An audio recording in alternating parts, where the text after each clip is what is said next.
Good evening. Welcome to the City Council regular meeting Wednesday, February 5th, 2020. It is 6 p.m. Roll call. All council are present. And if you would, please stand and join me for the pledges. I pledge allegiance to the flag of the United States of America and to the republic for which it stands, one nation, under God, indivisible, with liberty and justice for all. Honor the Texas flag. I pledge allegiance to thee, Texas, one state, under God, one and indivisible. Thank you, everyone. Next up is item number 4. We have a proclamation for Teen Dating Violence Awareness Month. And I'll come down, and if you all will join me at the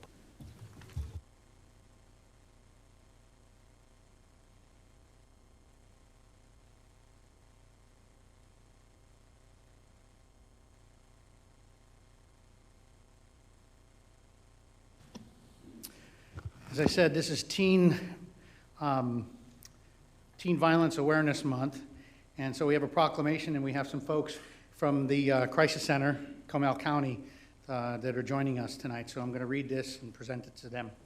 Proclamation: whereas nearly 1.5 million high school students nationwide experience physical abuse from a dating partner each year, and whereas victimization increases teens' risk for injury, substance abuse, eating disorders, unwanted pregnancy, and suicide, and whereas 1 in 3 adolescents in the United States is a victim of physical, sexual, emotional, or verbal abuse from a dating partner, a figure that far exceeds rates of other types of youth violence, and whereas violent behavior typically begins between the ages of 12 and 18, and the severity of intimate partner violence is often greater in cases where the pattern of abuse was established in adolescence, and whereas only 33% of teens in an abusive relationship ever tell anyone about the abuse, and 81% of parents either believe teen dating violence is not an issue or admit they do not know if it is one, and whereas it is essential to raise community awareness and provide training for teachers, counselors, and school staff so they can recognize when youth exhibit the signs of dating violence. Now, therefore, be it resolved that I, Larry Thompson, Mayor Garden Ridge, who do hereby proclaim the month of February 2020 as Teen Dating Violence Awareness Month, and urge residents to join the Crisis Center of Comal County in promoting healthy teen relationships, calling on youth and adults to observe Teen Dating Violence Awareness Month with activities and conversations about respectful and nonviolent relationships in their homes, schools, and communities. And signed the 5th day of February. This, for most of us in the room, is about awareness. No teens in here, but being aware and being sensitive to it. And if somebody says something, to as we actually have in the proclamation, to say this does happen and it's time for us to listen and time for us to do something about it. So please tell others that this is Teen Violence Awareness Month. It's wearing orange this month to observe it. Don't want to embarrass anybody, the Crisis Center of Comal County obviously has a pivotal role in the awareness campaign, as well as prevention and mitigation of lots of domestic violence, to include teen dating violence awareness. So we have a couple of representatives from the Crisis Center, and I asked them if they would like to say a few words. So I'm going to hand it over to them. As I hand you this first. So. Thank you. You have the mic, right? Yeah. Thank you so much for allowing us to be here and allowing us the opportunity to speak on Teen Dating Violence Awareness Month. My name is Ellie. I am from the Crisis Center of Comal County. This is Jason. We are here representing the prevention team. As prevention, what we do is we work with our youth directly. We go into the schools and we talk to them about boundaries. We talk about consent. We talk about what does healthy look like and feel like. Because right now, our youth, they're constantly looking at social media or watching different movies, listening to different songs where they're being taught what unhealthy behaviors are. And so what we try to do is go in and teach the opposite. Again, what does healthy look like? What does it feel like? Trust does not mean having to give your password to your dating partner, or constantly checking in with them. Respect looks like not having to send intimate photos or texts, and that not even being out on the table as a question. So, Teen Dating Violence Awareness Month. Different ways that we can help to raise awareness. I think the main thing is just having these conversations as adults, talking about it. Even though it may be uncomfortable and it may be scary, it's conversations that need to be had. Staying informed, even calling us or looking on our website for information so that we can talk to our youth about it, because that is one thing that we have learned through working with our youth. Whenever we ask how many trusted adults they feel they have, a lot of them feel like they don't have any. And so it's, where is that coming from? And so we're working with our youth on those communication skills so that they can talk to adults and not always hiding behind the phone, but also as adults, what can we do for our youth to help teach them what healthy is? As it stated in here, it leads to other unhealthy behaviors whenever they are in these unhealthy relationships. There was a poll that was done by Communities in Schools where they asked students the main reasons why they might have ideas of suicide or self-harm. And where it came from was family conflict and unhealthy relationships. So not only are they in unhealthy relationships, but they also don't have healthy coping skills.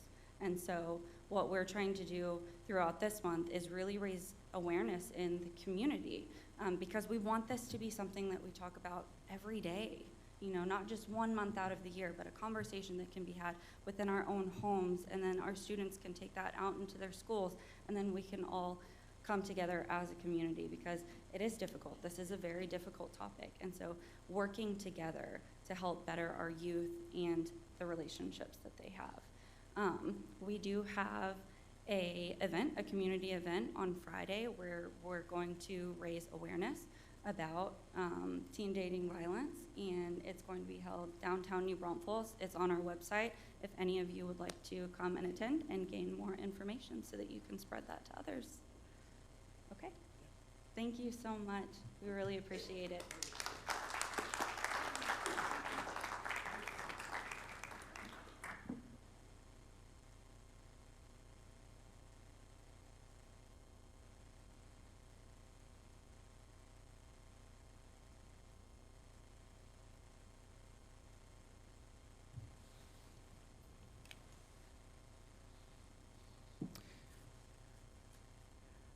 Ellie, thank you. That was great. That really, you did a great job in a very short time of explaining to us things that we should be thinking about. And I think we're very fortunate in Comal County to have you all working on this and doing what you can to raise the awareness and help out our kids. So thank you so much for what you do, and thank you for being here tonight. Okay, moving on to item number 5, city employee recognitions and employee introductions. So turn it over to City Administrator.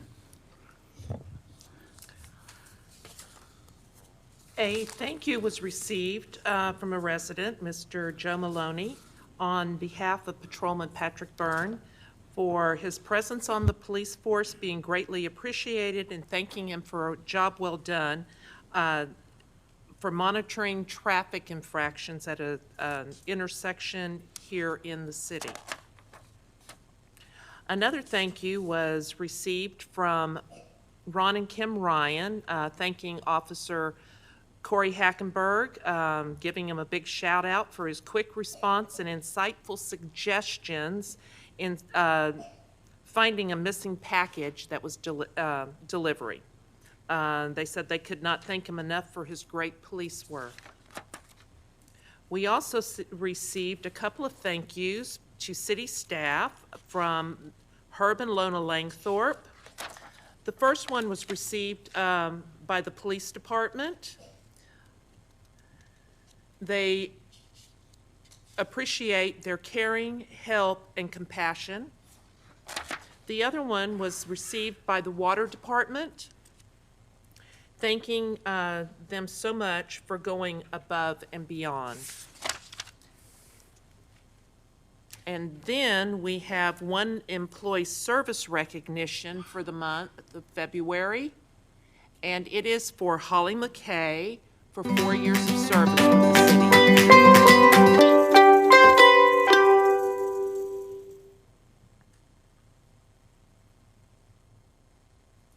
That's it. Thank you, ma'am. Quick but important, please pass on to Officer McKay. We appreciate her 4 years of service and her picture as well with the pup. Okay, moving on now to item number 6, citizen comment period. And a number of people that have signed up. The rules were on the sheet as you signed it. Please keep in mind that you have to have signed up for this one. It's a little awkward if you've never done it before because you're going to be talking and we're going to be either looking at you or writing notes. We won't be ignoring you, I promise, but there won't be an interaction. So you'll speak your piece for 3 minutes. When you come up here, name and address. Before you start to speak, the name and address that you give does not count against your 3 minutes. And you see that our city secretary just turned the mic on. Sometimes the mic will get turned off. There's a little flag that says where to push to turn it back on, and we'll tell you if the red light isn't on and your mic isn't on, but the mic needs to be on. I won't go through the other rules, but if you have any questions, by all means, let me know. So again, I have a dozen people that have signed up, and we'll start with number 1, Mr. Mark Hoshier.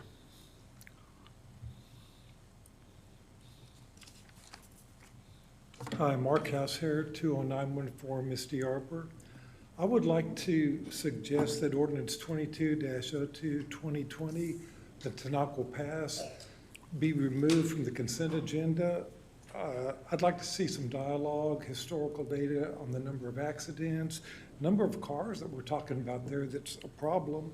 And if that is passed, those cars that are currently parking there, where are they going to park? Thank you. Next up, we have Lisa, forgive me, but I think it's a Shabbat? Shabbat. Yes, sir. Thank you. Good evening. I am a resident, or my name's Lisa Shabbat. My address is 21927 Paseo Corto Drive. My family and I have been residents here since 2011, and I've lived in 5 states and 6 countries, and this is the first time I've been able to address City Council. What I do want to discuss or relay is the importance that I have for community, and one of the things that we've seen as Garden Ridge has grown in the time that we've been here is the different activities, the different monthly, for instance, Garden Ridge Market Days has been extremely helpful. And coming back, and I say coming back because I had been deployed, being able to come back into the community and volunteer and meet different people and work with different people has significantly helped us, one, fit the need of one of our beloved teachers in Garden Ridge who was diagnosed with breast cancer, and we were able to set up a volunteer or a donation station, and we raised $1,000 because of the generosity of the community. And we also connected with several of the residents who may have gone through the same thing, and so it was a very good support system for that. And then also I was able to connect with another community member who provided a grant, another $1,000 grant in support of Mrs. Haynes and her breast cancer fight in her bills. So I just wanted to say that that was an amazing event, and I continue to attend every month, and we look forward to this one's as well. Thank you. Thank you, ma'am. Next up is Ellie Truon. Oh, Ellie. Ellie, I think she signed for this not realizing that she was going to have a role in the very beginning. So took me a second to figure that one out. Next one is we have Charles, I think it says Wessinger. Is that right?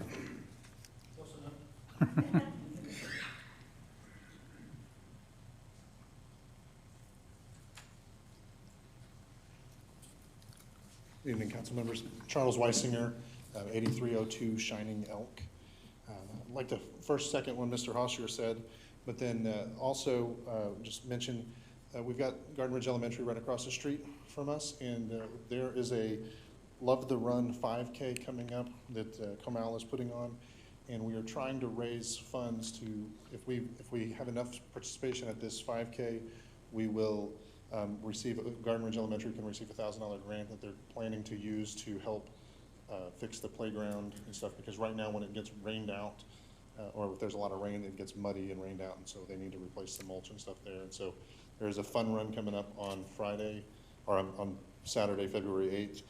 Even if you don't run, you can register online, and if we have the most registrations, then we get the $1,000 for Garden Ridge Elementary. So I just wanted to bring that to your attention. Thank you. Thanks, sir. Next is Erica Rodriguez.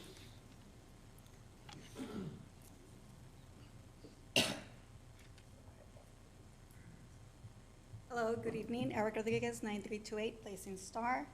And I'm just here in support of the Garden Ridge Market Days. As I know some of you, I have volunteered at both the city events, the Garden Ridge Library. When I just first moved in here, I've been here in Garden Ridge about 10, 11 years.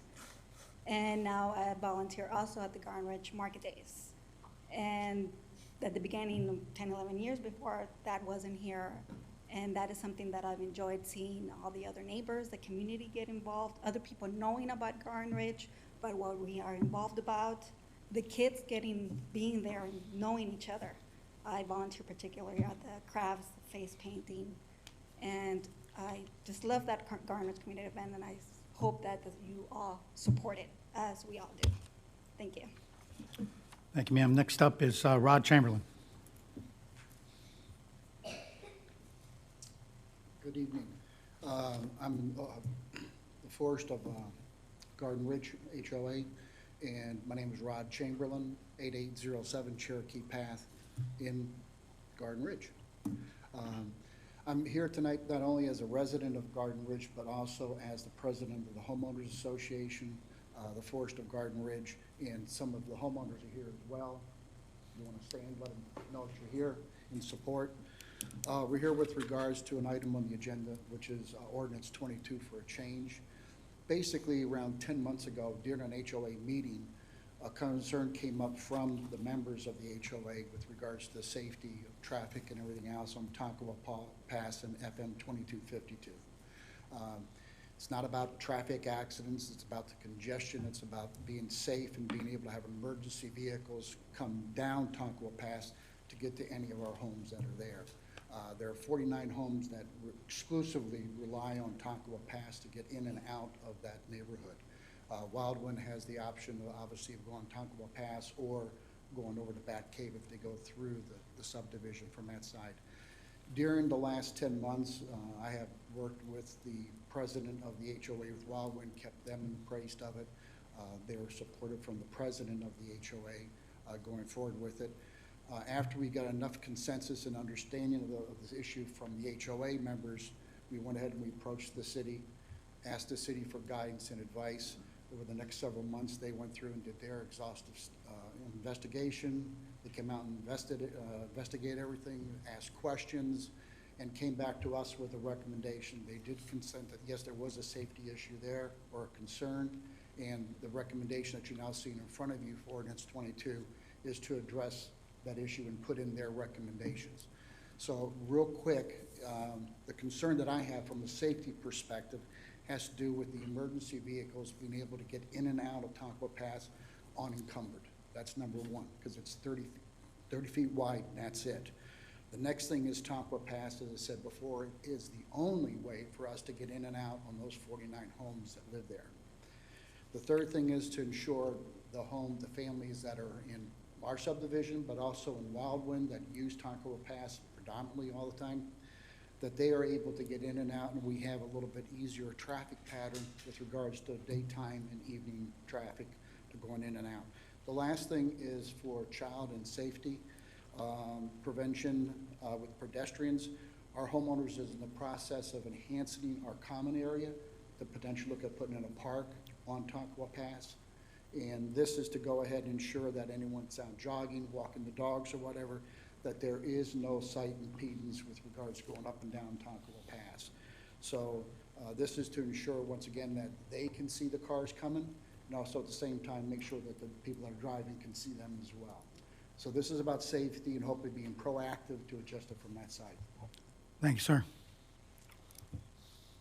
Next up is Tracy Blackwell. Tracy, when you go up there, you're going to have to turn the mic back on as his the mic went off. There you go. You got it. My name is Tracy Blackwell, and I reside at 9745 Trophy Oaks. My spouse and I have lived here for 20 years and love our community. We purchased the property at the corner of 2252 and Tonkawa Pass, exactly where Mr. Chamberlain was referencing, with the intent of building the there's only third Class A buildings in Garden Ridge. The other two are West Cleckley Interlink Mortgage and the one next to them. There's no other Class A buildings besides those two. I'm here in response to a rally cry to show up and stop parking along Tonkawa Pass due to the number of events and parties that I might have at my office, because that's what all started this, is that I allegedly have a lot of parties. I just want to clear the air and set the record straight. There are 4, once a quarter, and typically they are around customer appreciation along with charitable causes. I'm very proud of our servant leadership. In fact, we collected 2,200 jars of peanut butter and jelly at our Christmas event in December. Had people come and go. It's just in and out. But we've also collected 12 truckloads of school supplies through events at our office. It's just, I'm dumbfounded. If we're considering no parking on Tonkawa Pass, or may or may not happen of what we don't know, I would ask the city to review every street in Garden Ridge, every street on Comanche Path, every street. You can take mine, Trophy Oaks. Let's look at that too and prevent parking with the same restrictions. In fact, Super Bowl, I drove around and I looked, and there was a lot of parties going on. Go Chiefs, go 49ers, whoever you're with. But I saw people getting in and out around those streets as well. It's kind of not really fair to take one, because then we shouldn't have houses allowed to have 4th of July, Christmas, Hanukkah, birthdays, any kind of celebrations where we might have a gathering that people are going to park on the streets. Why there's a rally cry to stop this is beyond me. We plan on putting a Class A building with the gateway to our gym of a city. However, we have 3 other options to consider. One is just say stop. We don't know. This is crazy that we're going to this extent. 2, sell the property to an investor, which, by the way, the HOA had the same option along with the individual right behind, but he said it was too expensive. I bought it. There's also a gas station that would like to come into our city. Maybe we should look at getting that in instead of my beautiful building that we're putting in. There's also, with the House bill that recently passed, I can just go back to the drawing board and put in a cheap building. I don't want to. I'm from here. But at this point, it's mind-boggling that we're here. I'm not an out-of-state investor. I'm not a wild card. I live in Garden Ridge. I'm proud of this city. I want to build a beautiful building, and I really want this to stop all this torturous interference that's going on with moving on with building. Thank you. Okay, next up, and forgive me, but I actually just can't read all the letters. It's Susan, and I'm not sure what the last name is. It's my wonderful handwriting. Sorry about that. My name is Susan Becker, and I live at 9742 Trophy Oaks Drive, just across from Tracy. And I am here today. We moved here in August, and I stumbled out to the Garden Ridge Market Days thinking, oh, I bet this is going to be a cute little neighborhood gathering, and won't that be wonderful? But it's phenomenal. And I've since volunteered, and I come every month, and I see it grow, and to have such a well-run, lovely thing here in this city makes me yet another reason that we're so happy that we moved here. Tangentially related to that, though, is I haven't been able to be at the last couple of city council meetings, so tried to go back and look at the minutes to try to get a little bit of history for, I don't know when the market days started, I don't know the discussion that's gone on about it, but the availability of the minutes in the archives is very scattered. There's just a handful of them there. And then I asked a couple of my neighbors and was told, oh, you just need to go on YouTube and watch the meetings. And I thought, no, I should be able to go on the website and access the minutes. So just a complete tangential, but thank you very much for supporting the market days. Thank you, ma'am. Next up, we have Paul Godwin.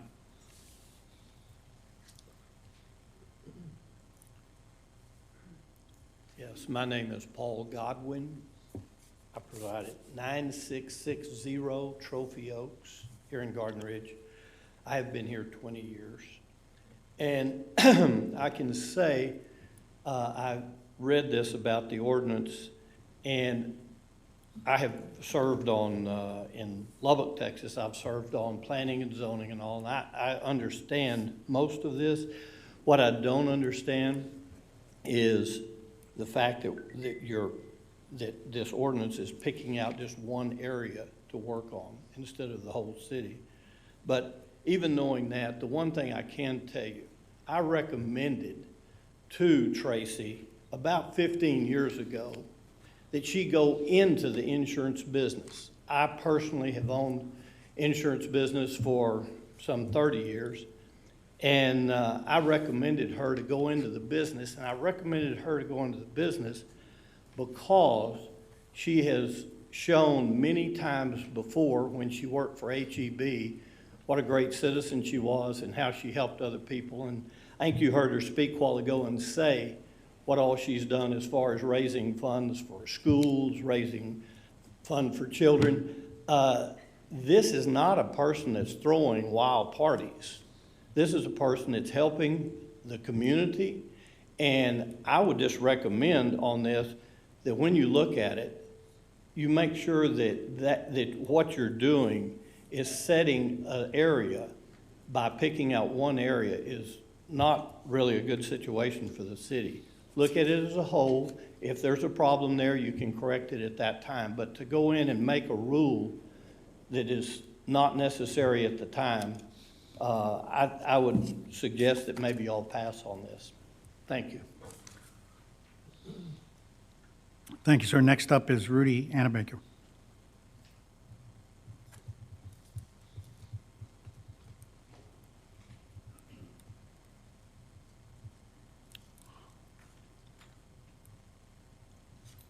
My name is Rudy Annebaker. I live at 21131 Gunther Grove in Trophy Oaks. I know Miss Blackwell for about 8 years. She will be a great partner for the HOA, and I really believe is we don't have a problem yet. We shouldn't make restriction parking right now. I have a hard time getting out of my front gate. We can't do nothing about that, okay? But we don't have a problem there right now. If the building comes up, we have a problem and address it when the building comes up. And let's get Tracy's building built too. Thank you. Thank you, sir. Next up is Roger Parker.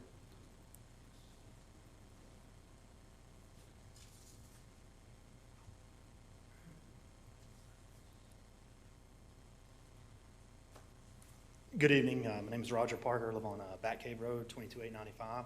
I'm here today or this evening to support the Garden Ridge Farmers Market. We've been involved since day one, since the first market they had back in April. We're probably one of the few, I guess, true farm and ranch vendors that are a part of this market. I'm a fourth generation Texan ranch owner, cattleman. We sell grass-fed beef.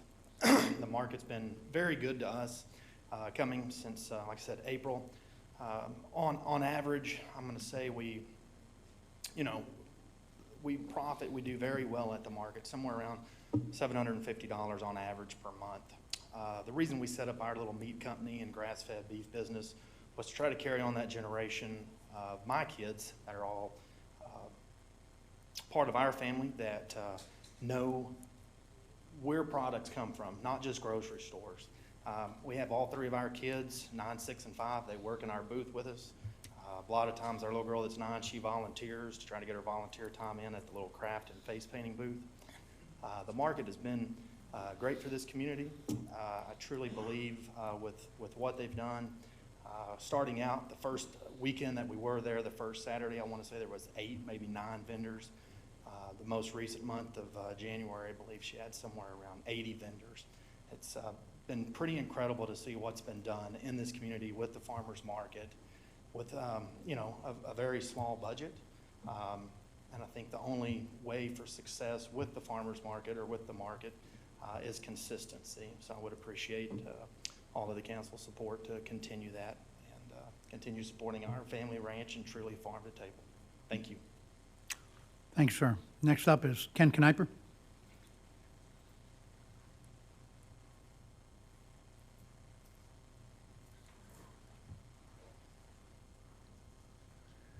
Ken Kniper, 8891 Shanetall Road. I'm not here about parking or the market days. I'm here to give you a brief update of Davenport High School. I was at the school board meeting last week, Thursday. The school's about 75% complete. I found out late that night, after somebody else had to be first texted, well, who the new athletic director and head football coach for the high school is. He's going to come from the school in Bernie Champion. He was their offensive coordinator. They've been in the state playoffs the last 4 of the last 5 years. Davenport will be a Class 4 district. They'll be in the same district as Canyon Lake High School. So, and the school will be, from what all I've seen in the flyovers, the gym floor has been laid. It's down. It's been already acclimated. The artificial turf is there. It's been laid out. It just hasn't been stretched yet. It'll be down and should be in place hopefully by Valentine's Day, I would hope. Most of the other fields are in. They're marked. The swimming pool has been dug. The swim house has been readied. And the pool will be deep enough for them to have, if they ever make water polo a UIL sport, they can play water polo in there. And at one end, there will even be deep enough to have a 3-meter and a 1-meter diving board for diving.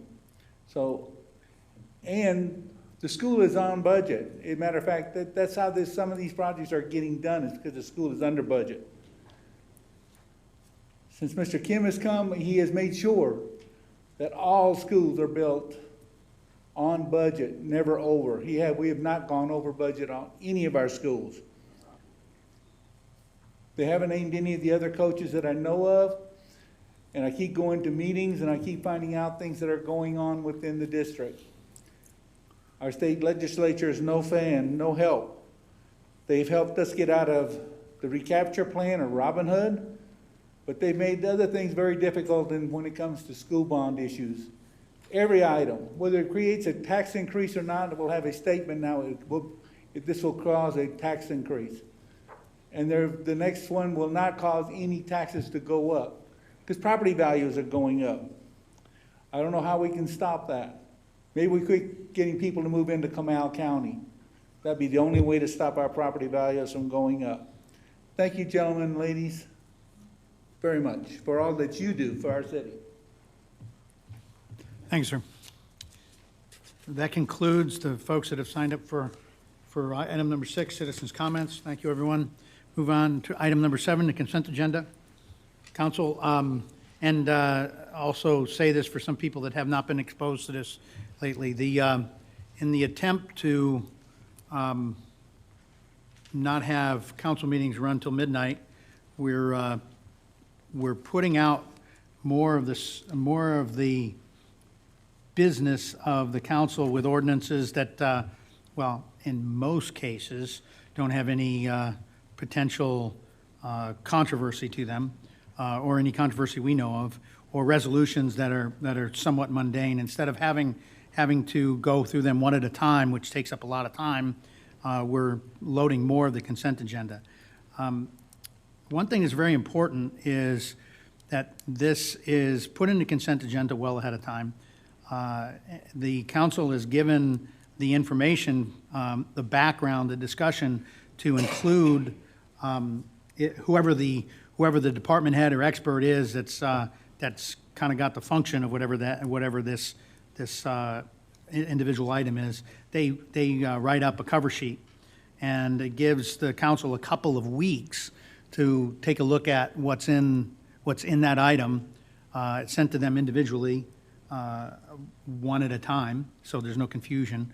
And it gives them the opportunity to go to that expert or go to the city administrator to ask questions, seek clarification on items, whatever it happens to be. And it's actually well before the agenda actually gets published. If it's an issue, we can take it out of the consent agenda to begin with. And if it doesn't seem like it's going to be an issue, or we find out it's an issue after we've already done the agenda, it ends up being in there. But then again, it can be taken out of the consent agenda, which I'm betting something's going to be taken out tonight. But the point being that at no time is the intention of the consent agenda to try to slide something by. It's published well ahead of time in public. The package is public, so you can read all the background on it. Every one of the council and my contact information is public. So, you know, a week ahead of time, you can read the stuff, you can contact them, and you can say, hey, I really think this is something that needs to be talked about. And council taking their responsibility as seriously as they do, I have no doubt that they are receptive to that. So I'm sensitive to that because I had somebody say, oh, you're just putting stuff in a consent agenda to slide it by. And nothing could be further from the truth. Absolutely nothing could be further from the truth. There's no sliding anything by, because even the decision of the things in the consent agenda are still public and are published well ahead of time. So that said, the consent agenda has items A through J, and I'm going to open it up to the floor if council wants anything pulled from the consent agenda. Yes, sir. Yes, sir. Go right ahead, please. I would like to move to pull, I think you're down, up, yes, number D, or letter D, ordinance 22. I'd like to pull that for discussion, please. Okay, place 5 wants to pull item D. Are there any other items that council wants to pull? So left side, right side, one else. Okay, so I have a motion from place 5 to pull item D. Can I get a second? Second. From place 3. Any further discussion? All in favor? Aye. Any opposed? It's unanimous to pull item D. So if I could get a motion to approve the remaining consent agenda. Move to approve the rest of the agenda. And that's right, so it's item A through C and E through J, but the remaining consent agenda I have from place 1 with a motion. Can I get a second? Second. From place 4. Any further discussion? All in favor? Aye. Aye. Any opposed? Okay, it's unanimous for the rest of them to be approved. So now let's go back to item D. And place 5, you're the one with the motion, so you have the floor. Okay, so thank you very much. And yes, sir, you're probably aware I did submit my concerns in writing a week or more ago that I was not comfortable with the ordinance as presented, but it does remain on the consent agenda, but I do know I'm able to pull it, so I appreciate that. I feel like much to what these citizens have said, some of the citizens have been told I can't be heard, so sometimes. So in concurrence with what I had already expressed to myself and to some others within the city, it appears to me that this is premature. With all due respect to the chief and his services and so on, and the availability of researching and so on, I just don't find that it's legitimately warranted at this time to prohibit parking. I think this is putting the cart before the horse, so to speak. I do have every respect for Ms. Blackwell and the way she does run her operations, but having said that, I think we need to have faith that she's going to do what she says. She also has a considerable number of parking spaces requested for her building, although it is for a variance request, but more so than even other buildings of the same stature. Again, to the points that were made about there are certainly other other streets within the city that maybe suffer from the same thing. I don't live in a gated subdivision, but I do live on a dead-end street, and I have probably approximately the same number of homes that have to pass by my house to exit onto Bat Cave. And I can tell you that can get tricky because there's a homeowner who has a lot of fun with his grandkids and their family, a lot of bouncy house events and so on. But coming right off Batcave, if I'm turning left off Batcave to go home, I often have to be very careful, because if someone is coming down the hill towards me, one of us has to, jockey for position. And yet we don't have any restricted parking on either sides of our street. There are a number of other areas in the city where the parking, again, because it's not consistent. I mean, it's part of the flavor of the city. I don't think it should be so rigid. I mean, one of the best things I think we did for the city a number of years ago on a CIP project was adding the ribbon curbs. I think it dresses up the city. It also provides a safer mode of travel for both pedestrians and cars. But there are any number of places within the city that parking, if we just want to, I think we're singling out an individual for whatever reason I do not know. And I really think it's premature. I do realize that if we pull this portion of the ordinance, or if we postpone it, because we do pay to publish these ordinances by law, pay by law to publish these ordinances, there'd be a small additional fee if we were to break it up, and yes, we would have to pay later on. But I just think we need to give this a chance. We're going to continue to face this as 2252 is expanded and so on and so forth. The corner, the lot on the opposite side is currently undeveloped, and it's my understanding that a resident in your neighborhood in the Forest of Garden Ridge owns the property. And who's to say that at some point they might not want to develop that, although I think there's septic issues and so on. I don't have all the facts, I have to admit, or I don't have them that I can relay them adequately. But I think also the issue about going on down, excuse me, by the park or by the common area, I do travel it myself because I do exit sometimes through Wildwind, and I do travel it myself. And I just don't see that it's a hazard. I mean, I apologize, I just don't. I don't travel it on a regular basis like, say, at rush hour, either morning or evening. But you've got a park there, and to me, it's just as readable, just as seeable as, say, people coming down the hill in front of me, because I'm at the top of the hill. And I do have to be careful because people sometimes come down the middle of they are speeding, coming down the middle of the street, and given, especially in the evening sun, it's literally blinding. But because I live there, I know that. I'm very cautious about that. But if we were to start preventing parking all on one side, there's another issue too, and I do realize that this could be an issue because I have dealt with, when I was on planning and zoning, I dealt with the USPS about cluster boxes for mailboxes, and their goal in the long run, I was told at the time, whether it's true now I don't know, was to put cluster boxes in every future subdivision, which I'm lucky enough to have a brick oven for a mailbox rather than a cluster box. But also having the cluster box where it's located, you're simplifying it for the mail carrier. You're not simplifying it for residents. Having the residents stop on a main drag into a subdivision and get out and get their mail seems ludicrous to me. Now, again, I know that it would be a fight to relocate it, but I don't see why it can't be considered, possibly on your island where your future park will be. I mean, that's a whole nother, I realize, a whole nother issue. But I just feel like this is premature. I don't understand the need for it, and I do know, and I respect Rod's position as HOA president and his communication with him. I'm not lucky enough to live in an HOA, so most of my concerns have to be on a door-to-door basis or what have you. But I respect the citizens who've come here, because this is the biggest crowd we've had in quite a while since deer management. So, good or bad.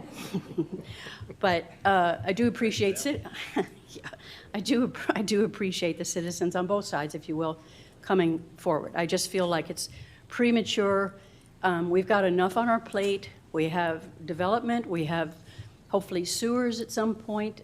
We just have a lot of other issues, and I certainly don't want anyone to get hurt. I mean, please understand that. I certainly would feel horrible if someone got hurt like tomorrow because this wasn't a past, but I just feel like it's premature. Thank you. We'll go from there across. So, Councilman Albertson. Okay, I got to thinking about this in the last couple of days as we looked at it, and I didn't provide any inputs to the consent agenda about it. Perhaps that's my bad. At first blush, I thought, yeah, what the heck does this doesn't hurt anybody. Let's just do it. But the reality of the situation is that if we're going to restrict parking along the streets of Garden Ridge in any one area on any of our streets, on the side streets, citizen streets, we probably have to look at it for all of them. And that's not really fitting with the community. And then I really got to thinking about it, and I went, if it's 4 events, I don't see that we've got a problem. If it's 300 events, well, then I can see we've got a problem, and I know that's a very almost ludicrous number, but we're trying to solve a problem that doesn't exist yet. When it becomes a problem, then we come up with solutions for it. Tonkawa is very wide. I live off of Bat Cave Road. If you try to park on the side of Bat Cave Road, and I'll just speak from my own personal experience, when I have to mow the edge of the road, I park my truck in the middle of Bat Cave Road to block it because the road's so narrow. In this case, Tonkawa is a lot wider. I don't know that we've got a problem. I appreciate the concerns about safety. I've parked up there. I've done the trash pickup for the families of Garden Ridge, and we park up there and we walk from there typically when we do it. And there's a lot of shoulder room. There's a lot of room to park along there.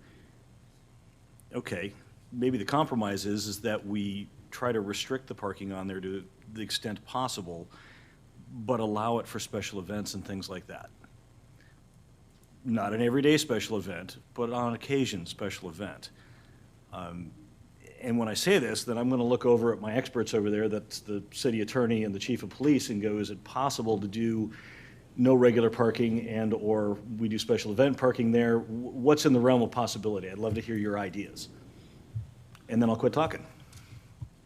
What I'd like to do is let everybody on council go ahead and express their thoughts and concerns about this one way or the other, and then we're going to turn to y'all. So if you would hold that. I'm good with that.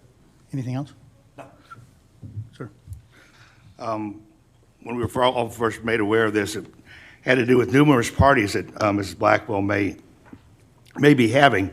At her current office, I believe there's only one actual what I would call a party a year. And West Collectley puts that on with their mortgage company. It's a large barbecue and there's probably 100 or so plus people there. I don't believe that's going to happen at Tracy Blackwell's, so I don't think we're going to have a problem with parking. But up to this point, for Mr. Chamberlain and the group with the Homeowners Association, we've just had a lot of what-ifs and suppositions made about all the parking that's going to take place when Mrs. Blackwell has an event at her office building. I don't think that's been established yet, so I think anything we do at this point is premature. That's all. Ma'am. I have to echo the other thoughts that the council members have expressed. And I do think it's premature. I do think that if it becomes an issue, we could address it when it happens. And I do share Councilwoman Bauer's concern about, and also Councilman Arvidson's consistent application of parking regulations. I mean, do we go in and, Regency Oaks only has one way out. Do we go in and we put, parking restrictions on the entryway to Regency Oaks? I know there's also changes coming to 2252. And, the mention about the kids' park also said, well, it made me think, well, maybe we should just see how all of this plays out when the building goes in and the park goes in, and then reassess, what it is that we really need and address it at that point. Sir. When I was looking at this, I noticed something else, and I got a question for the chief. This is on page 14, along Municipal Parkway. I noticed that the section of Municipal Parkway from the last entrance to the quarry has been made a no parking zone. Is that different? Because it's striped for parking, or it has been. There's a portion of it that is marked no parking. That's been in the ordinance since before I got here. There are a few parking spaces up toward the Public Works building, but as you come down closer to the school entrance, there's a no parking section there. Okay. That's been established for some time. I don't know what. I was wondering about that, because this shows that it's a school zone, no parking zone from the quarry entrance to the quarry all the way down to the first, well, the closest entrance to the school, which would be the second one from 3009. And I didn't catch it. That map does not look accurate. Okay, It actually see where it stops- says school zone at It's the very actually, top? right, it actually stops right about where that school zone mark is, and from there up, there are marked parking spaces. Okay. Maybe we ought to change that. Probably should. I didn't catch that. Okay.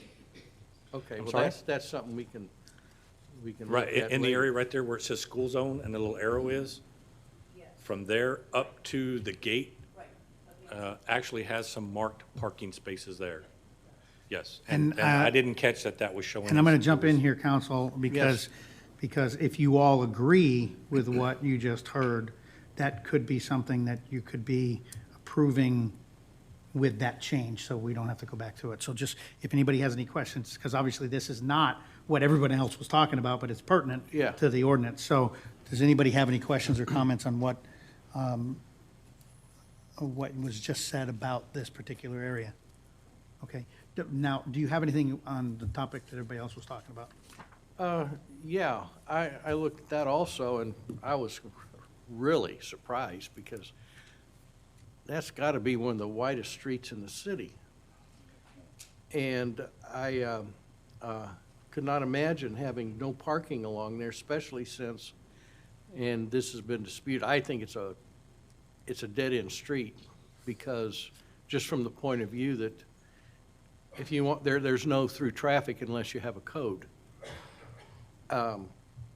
Consequently, and it's 30 miles an hour, maybe we need a couple 30-mile-an-hour signs on it.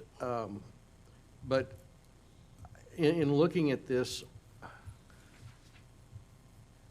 the ones between Timmerman Cove and Cherokee Path, and then Cherokee Path to Comanche Path, those two, I can't imagine those being no parking areas. And the only one that I can imagine is the one where you turn off 2252 and you go up to the cluster box. That would be a good place for it because they'd be coming off 2252 a little faster than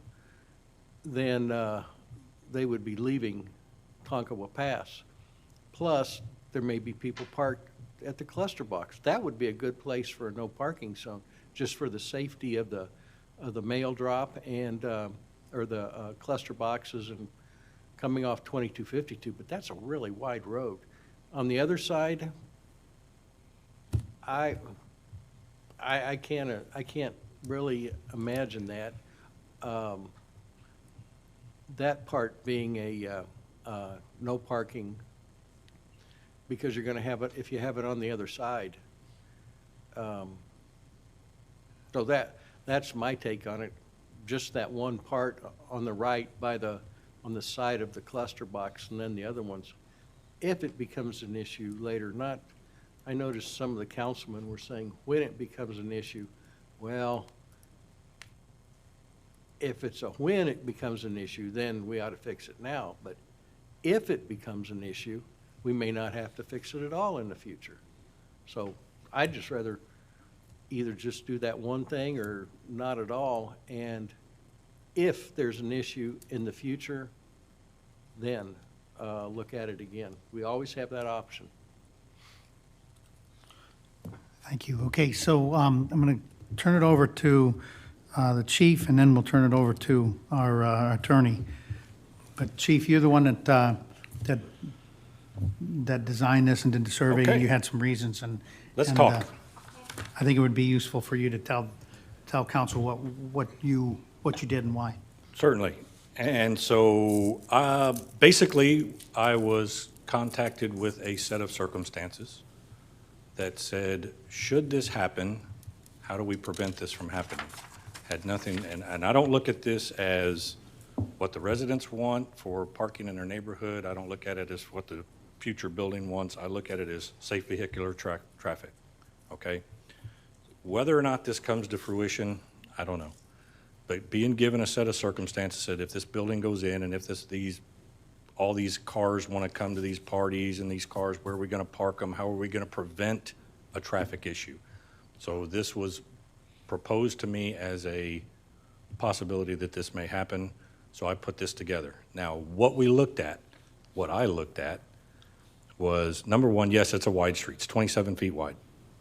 And to address some of the things that have been talked about already, we do have other no parking zones.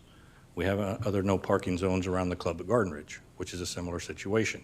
You have a business near a residential area that occasionally has, now they have more, but it was put in when they occasionally had events, and it was put in to make sure that when those events occurred, it didn't cause a traffic issue. Those have been in place for years. So that's one, is we do have other no parking issues. Another is the curbing. This is one of the few areas, if not the only area, that has raised curbs. So when you look at the other residential areas, and I cannot speak about gated communities, those are private roads.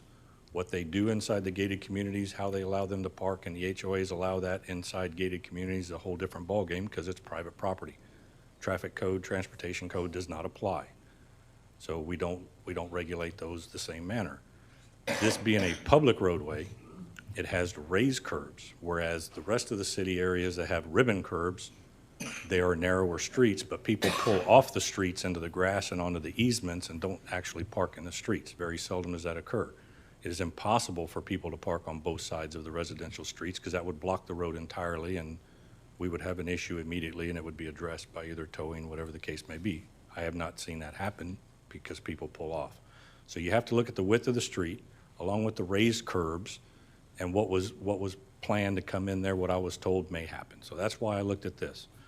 I actually went out, and if you put, that road is just wide enough that if you park three, it'll hold 3 cars side by side, basically almost touching mirrors. So if you don't restrict, if the need be, if you have to restrict it on one side in order to allow vehicle traffic to traverse both ways. It's impossible to allow parking on both sides and have 2 lanes of traffic. It's not going to work. And because of the issues with 2252 of coming off at a faster rate of speed, that was one reason why I initially put no parking on both sides. After looking at it further and measuring it some more, we could eliminate the no parking on the south side and just have it all on the north side, which is the mailbox side and that side. So that as the traffic is coming off of 2252 onto that road, they're going into an open lane of traffic. Because it's impossible, if you try to put cars on both sides of that road, once they come, in between any of those intersections, you cannot see far enough to be able to negotiate. And you'll be halfway in and you'll end up with a jam of 2 people nose to nose and somebody having to back up. Now, if we can remove the southern side and still have enough room for 2 vehicle lanes. It's close, but it can be done. So, but I like I said, I was presented with a set of facts and said, how do we keep this from happening? And this is what I'm proposing to do, and that's why. Plus, that map, in the past, a lot of that parking has been done on the sides of 2252 for those businesses that throw parties out there, and they pull off in the grass. With our widening project, you're saying it's premature. If we're looking ahead, those easements are going to go away. So there will not be that ability to park along the side of 2252, which will then force everybody into that neighborhood. So yes, it is ahead of time. So I don't know if you want to call it premature. I don't know if you want to call it proactive. We can modify it how you see fit. But given the set of circumstances, we do need to worry about parking in that area in order to allow people to traverse and emergency vehicles to ingress and egress. Does anybody have any questions for the chief? Start over on the right side. No. And then now turning to the attorney, because we did have a question for you. So the Transportation Code grants the City Council, as the governing body for Garden Ridge, the authority to set traffic patterns and to set parking spaces as required. And parking, when you look at that, every street is different. based on location, based on, different factors as to width of street, curbs, no curbs, proximity to certain businesses, not. All of those things are taken into consideration by council. And so what might be a good idea on one street may not necessarily be a good idea on another street, which is why council has the flexibility to make those determinations. And so long as it documents the determinations of why it's setting a particular set or using a particular set of facts to create no parking, speed limits, or anything else that controls the traffic, that is all within council's purview to establish and do it lawfully. So any questions for the attorney, left side? I don't know if this actually falls under that type of question. I mean, it does pertain to the ordinance. So would it be possible to pull the portion in here specifically regarding Ms. Blackwell's property and maintain the integrity of the rest of the ordinance? Are you, I mean, you see what I'm saying? And Well, so I In have other to words, ask, whether when the- you say Ms. Blackwell's property, Ms. Blackwell's property is not in ordinance 22. Okay, So well, what I'm sorry. specifically are you talking about? Okay.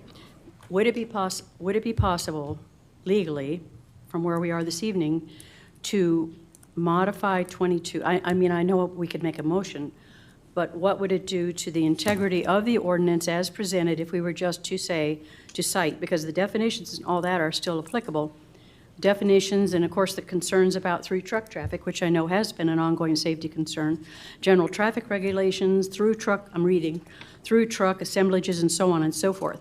But to exclude the attachment that specifically, not Annex A, but I'm looking for the word here,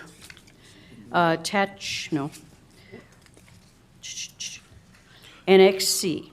No, that's not it either. I beg your So, pardon. ma'am, if I may, what Yep. are you asking very simply, could this ordinance still be approved tonight by council, removing all of the reference to the no parking areas? Yes, thank you. Yes, that would be It could my- be approved that way, or it That is could be my- approved with a modification of it, either way. As long as, whatever council's decision is, Right.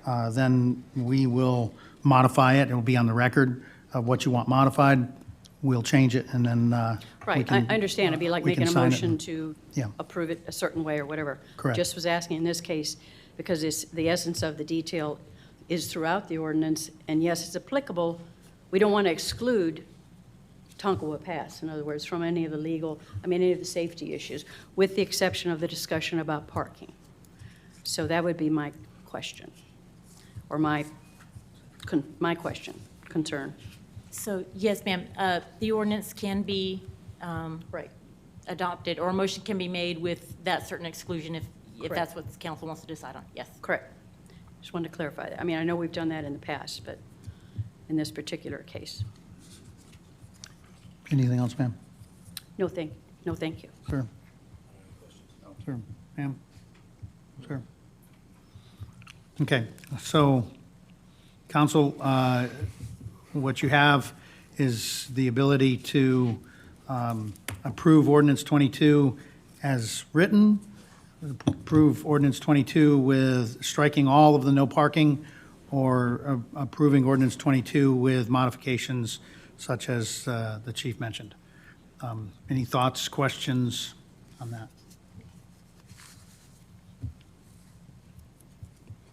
Right side? Yeah, I'll make a motion to accept ordinance 22-022020 with modifications.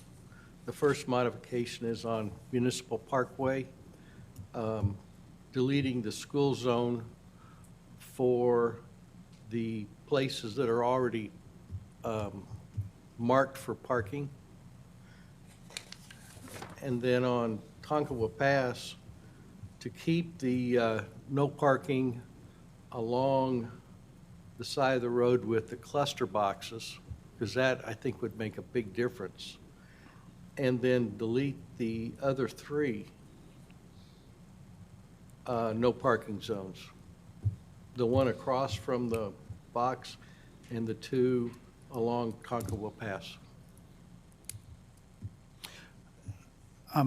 Before we go further, I think there's, one thing's pertinent about the other part that we didn't talk about. Chief, do you want to talk about the reason why between Comanche, Cherokee, and Timmerman, why those were there? Yes, sir. And the only reason those were added is if you, it's hard to see here. I took some pictures earlier today. That's actually before you turn right as you're coming off 2252. If you go to the next picture, the next one, that's, okay. So right here, you are at the intersection of Tonkawa and Comanche. So if you ended up with parking on both sides of the street, you cannot see from this intersection to Cherokee. So again, because of the trees, the fencing, and the curve in the road, if you have parking on those both sides of that street, you're going to end up with a traffic issue. That's the only reason that was proposed for there. And the same for here down to Timmerman, because you can't see that stretch. Those streets are wide. They're a long distance apart, and they have obstruction. So if you have parking on two sides, you're going to have traffic issues. But again, this was all based on whether or not people parked on both sides of the street. And put another way, as Councilwoman Bauer mentioned on her street, if she sees somebody coming in the other direction, you know, she'll duck in or they'll duck in. And if you have a situation where you can't see somebody coming in until you're now in that one existing lane, you now have the problem that somebody's going to have to back up. So just, it's y'all's decision, but I just wanted to make sure you understood why those were actually put there. Okay, we have a motion. Well, if no one's going to second it, I'll take it back and let someone else restate it. I'll second it. Thanks. Okay, so what we have is a motion to delete the south side no parking zone and the two no parking zones between Comanche and Cherokee and Timmerman, and a second from place two. Any further discussion?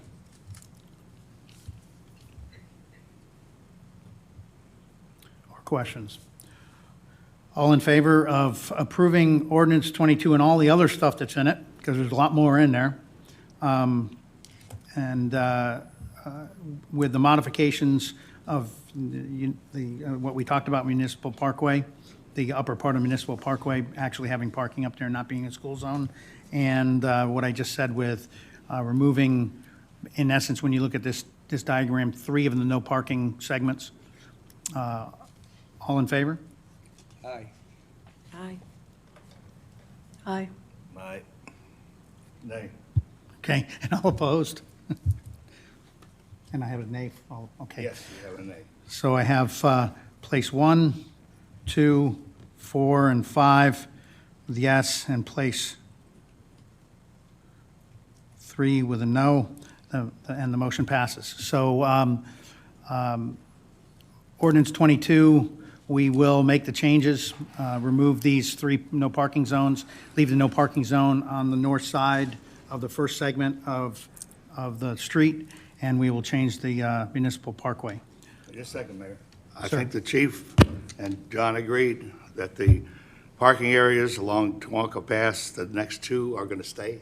No, sir. I hear you, but his motion was to remove all 3 of them. It was seconded, and the vote was made. That's why I tried to Okay. stop it. All right. Yeah, but that's the way it went. What did you mean, John? Are you sure the motion you made is accurate? As far as I know, yeah, to remove, there are basically 4 segments on Tonkawa Pass. The only one to keep is the one by the, by the box, the cluster box. I hear what you're saying, but that's the way it went down. Okay, moving on now to item 8, staff reports. City Administrator.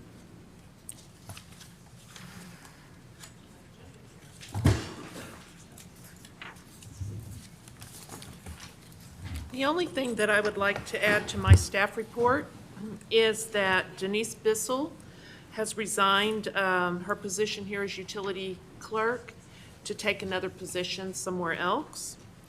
And we successfully e-billed 250 water bills.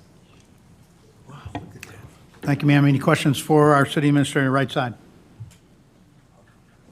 Yes, sir. Thank you. Item 8B, PD, Chief. Yes, sir. Everything's pretty much contained in the report. I would like to add a little bit. I just want to bring your attention, we did just have an internal promotion.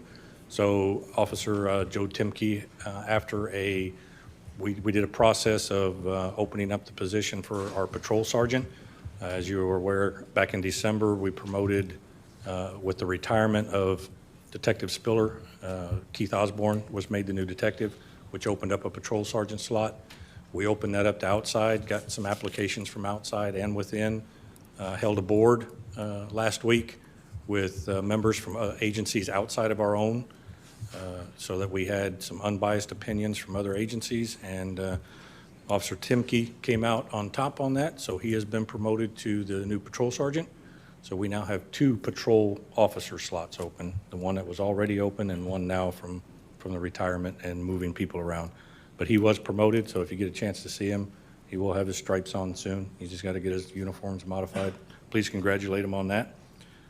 Also, I wanted to bring up, recently there was an issue addressed on social media regarding a resident's dogs that supposedly got out in the street and confronted some residents and their children.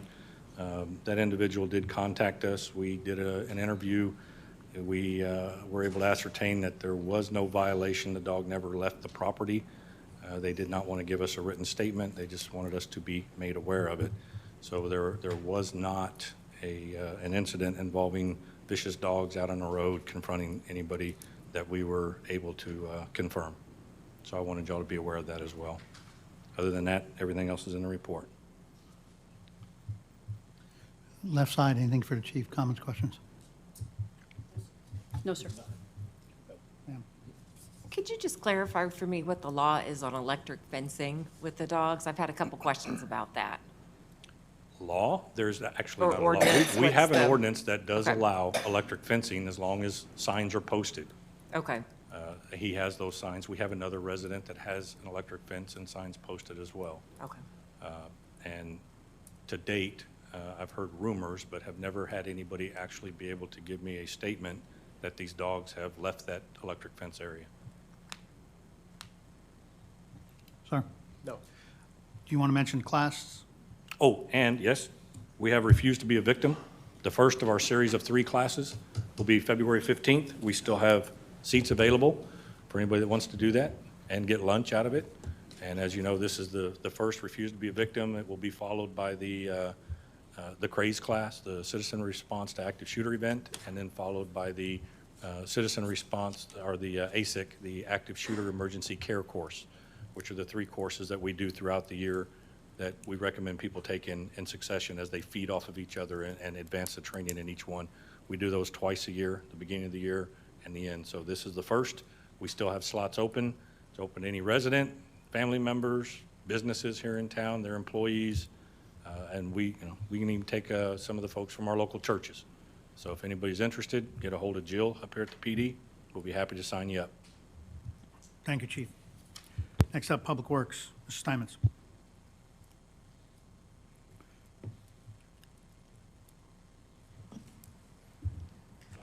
Good evening.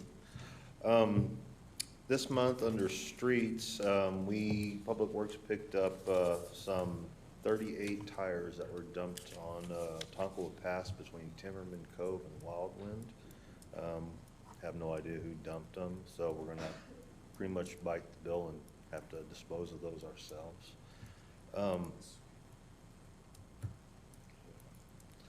We also provided boulders to Fairview Circle Pocket Park. So that now has boulders to prevent anybody from driving off the road and getting close to the playground. Under animal control, we have 1 dog currently in our kennels. There's a picture of them right there. We, on January 17th, no, January 28th, we caught 7 wild hogs in George Ranch. So we were catching those. And the big item is on January 17th, while we were out looking at the trees at Paul Davis Park, we noticed some had some suspicious leaves on them. Called Texas Forestry Service out, and he came out here and looked at it. He said it looks pretty suspicious. And he noticed there was a couple other trees on adjacent properties that look kind of suspicious too. So what we're going to do is, well, first we already sent in some samples to the plant lab in College Station to see what, to confirm any type of oak wilt that could possibly have, and then we're going to get with the residents of adjacent properties and have a meeting with them, discuss possible options if it does turn out to be oak wilt. And that's all I have. Thanks, sir. Starting the right side, questions or comments for Public Works? The hogs that were caught, did you all say you caught those, or was that that trapping company we were supposed to be hiring? We caught them. You did, okay. Good, then we get to pay you all for it. Well, I like to hear that we caught the hogs. Where in Paul Davis Park, front, back, adjacent to the previous suspected area? It's outside of the first containment trench, but Okay. it's kind of probably about 50 feet behind the Lions Club building over there, between Okay. the Lions Club building and Dr. Earl's. Okay. All right. What do we do with the hogs? Some of them we disposed of, and some other people, a couple of workers, took them home for themselves. Took them home, gave them a good home? All right. They were, at that Hunters for the Hungry, they were so booked up they couldn't take any. Okay. So we had to find other means. Other creative ways. All right, thanks. Ma'am? Yes, sir. Possibly a year ago, when staff heads such as yourself and the council met, I brought up a point about future projects or needs. I brought up the idea of possibly constructing a pole barn, if nothing else, to protect our investments, our new trucks, and so forth and so on. And I don't see that as a future project or need. I know office space is important and the flammable building is important, but I would like to see that back on there so it doesn't kind of drop off the consideration. Okay, I'll add that and have it report for you. Thank you. Anything else? Thanks, sir. Thank you. Next up, Mr. Parsons, Water. Thank you, sir. So the report is pretty complete. The only thing I have to really add is that Brad Oliveri resigned, and he is no longer working with the City of Garden Ridge. He has moved on. Okay, questions or comments for Water, right side? Yeah, sir. Yes, sir. Just for point of clarification, on page 1 of 3 of your report, when you state Edwards Well and Trinity Well, would you be more specific on which ones those are? I believe I know, but The well sites, ma'am? yes, please. Yes, ma'am. So we have 2 well sites for the Edwards, which is Timber Rose and 2252. Right. And we also have 2 well sites that draws well from the Trinity, and that would be the municipal well site here, Right. up the hill, and then also the brand-new Schoenthal well site down off 3009. Right, but this is a compilation of all of them? Yes.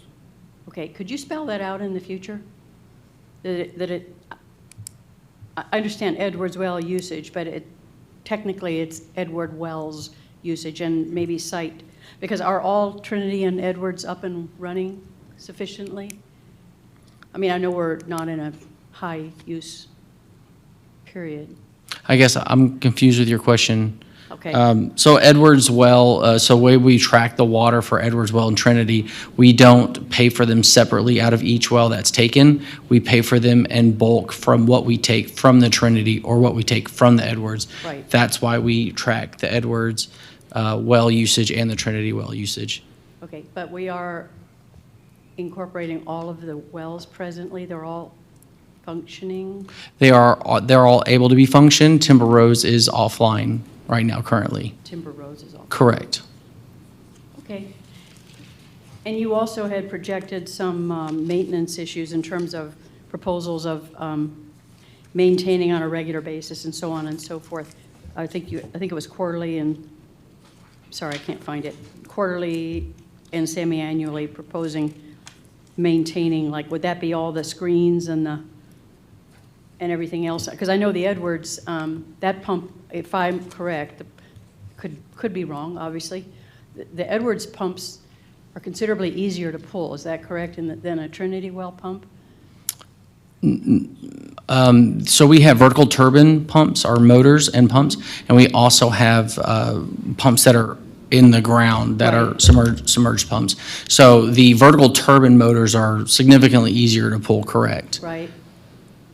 Okay, but are those exclusively in Edwards, or are they in Trinity as well? We only have vertical turbines in our Edwards well, and it's at 2252. That's the only site that has the vertical turbines. 2252 Edwards is the only one with the, okay, Yes, ma'am. okay, thank you. You're welcome. That's all, thank you. Well, okay. Thank you, Mr. Parsons. And if I may add, if you have a lot of those questions, feel free to come and we can talk about it, and I can go more in depth, and we can clarify all that too. Thank you. I understand, thanks, I would. Good call, thank you. Next up, Ms. Crossland, Miller Library. Good evening. I think everything is pretty much in my report. We have added 3 more activities starting in January. So if you have any questions about anything we do. Right side, any questions? Comments? No, thank you. Thank you for all your support. Thank you, ma'am. Next up, item 9, city engineer product status reports. Mr. Lackey.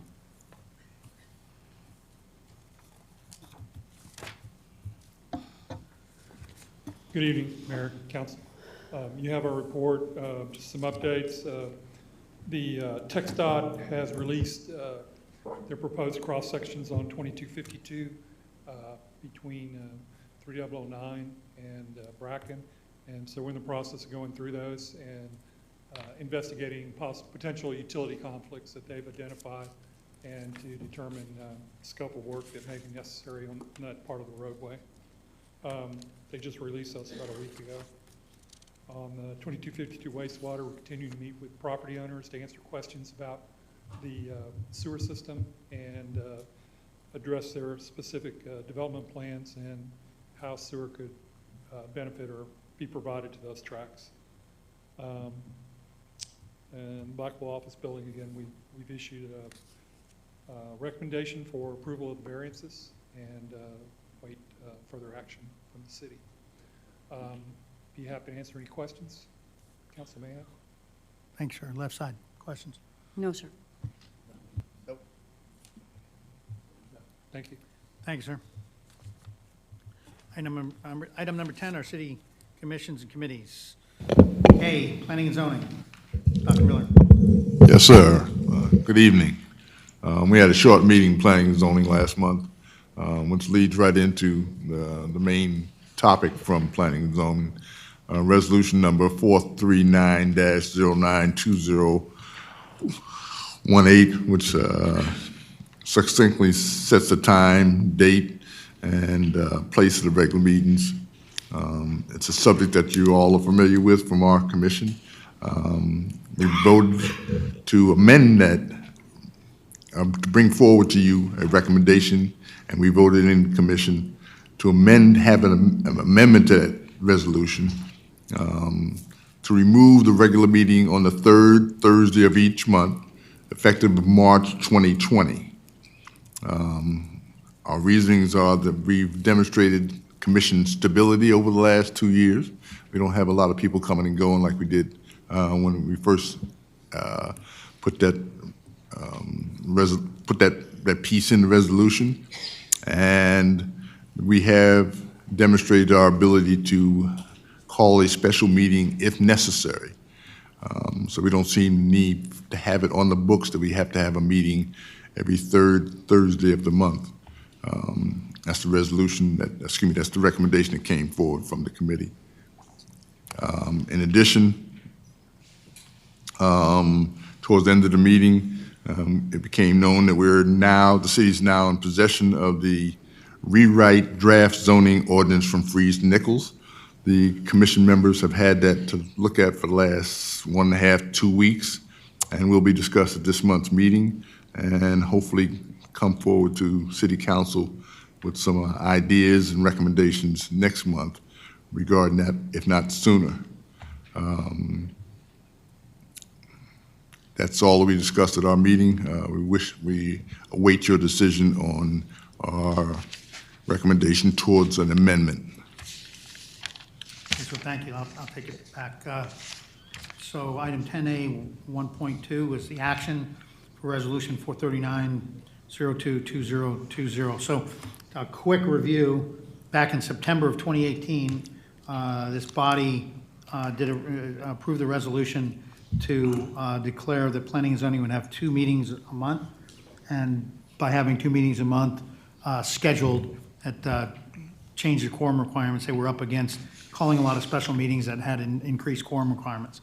They now find themselves in a position where they don't need to do the 2 meetings anymore, and they're asking for council to approve this resolution that will be effective in March, not in February, but in March, to go back to 1 meeting per month, and that is in your package.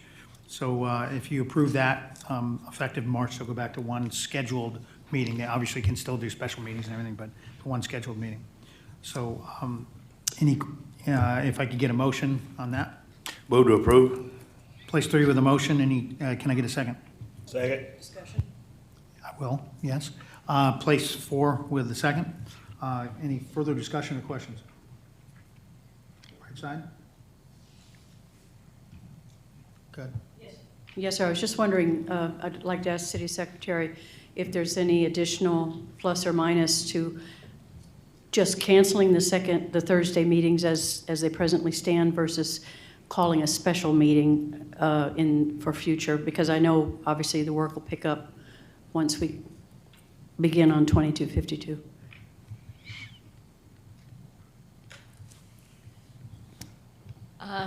I would say that canceling a meeting every month is going to be more work than calling a special meeting as needed, if that answers your question. Any other discussion or questions? Motion place 3, second place 4 to approve the resolution to have planning and zoning go to 1 meeting a month, back to 1 meeting a month. All in favor? Aye. Any opposed?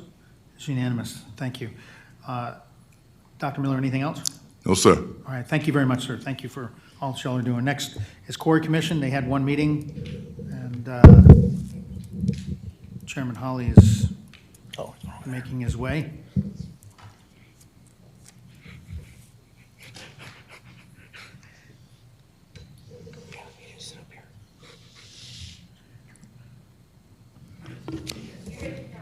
You're on. Okay, good. Go ahead, sir. Okay, we had 1 meeting, it was basically an introduction of myself as, the new chairperson and whatnot. But the quarry also let us know that they have new people on board now. There is a new manager, and for lack of being able to pronounce his name, he says, let's just call him LB. He provided us with information about how blasting occurs and things of that nature, and we're looking at that to see how we can use that and further understand how to implement the changes in Ordinance 34. Other than that, it's been a very quiet time for the quarry blasting and whatnot. Questions? Thank you, sir. Start on the left side. Questions for Quarry Commission? No, sir. No. Thank you. Thank you. Next up is Water Commission. Thank you, Mr. Mayor. Chairman Valdez. So on the agenda, we have 2 water leak adjustments that with recommendation and possible action. The first one on your packet is on 20/5/25, Farm to Market 3009, for the billing period of August 22nd, 2019 through September 23rd of 2019. On the morning of September 20th, 2019, the petitioner noticed very low water pressure that morning. And the petitioner checked around the house, didn't find any leak. She then drove out to the water meter area with the intention to shut off the water supply line when she saw a big water leak at the backflow preventer. She shut off 2 valves to the backflow preventer and the leak stopped. Immediately notified the water department, and the city employee came out to turn off the main supply. The leak was repaired the very same day.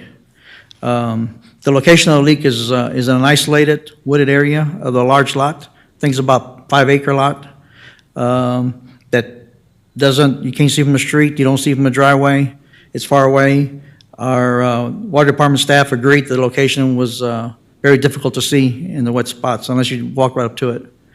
The Water Commission recommends the water manager's proposal to credit a credit of $3,452.38 for your consideration.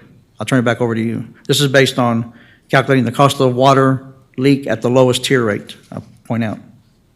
Back to you, Mr. Mayor. Thank you, sir. Appreciate that. Yeah, it's something that takes a little bit of getting used to, council, when you hear that, because you go, whoa, $3,452. But keep in mind, this person is still paying for the water. They're just paying for it at the low tier. They're not getting that water that went out in the yard completely free. So that said, you heard the Water Commission. Actually, it was the water manager's recommendation to the Water Commission. The Water Commission then forwards it on to you because of the dollar amount. So you have before you a recommendation for this adjustment. Do you have, and I'll ask, starting right side, any questions for either the water manager or the Water Commission chair? Yes, please. I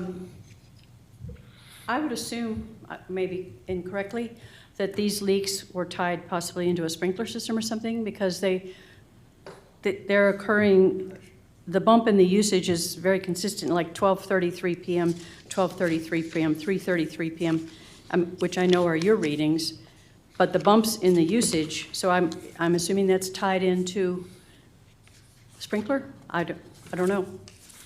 I'll turn it just back over to the water manager. Like on page, say okay. Starting on 160, page 160. Could you give me the date, please? I beg your pardon? The date, please? 817, for example, let's start there, page 1, page 160. Page 1 of their reading.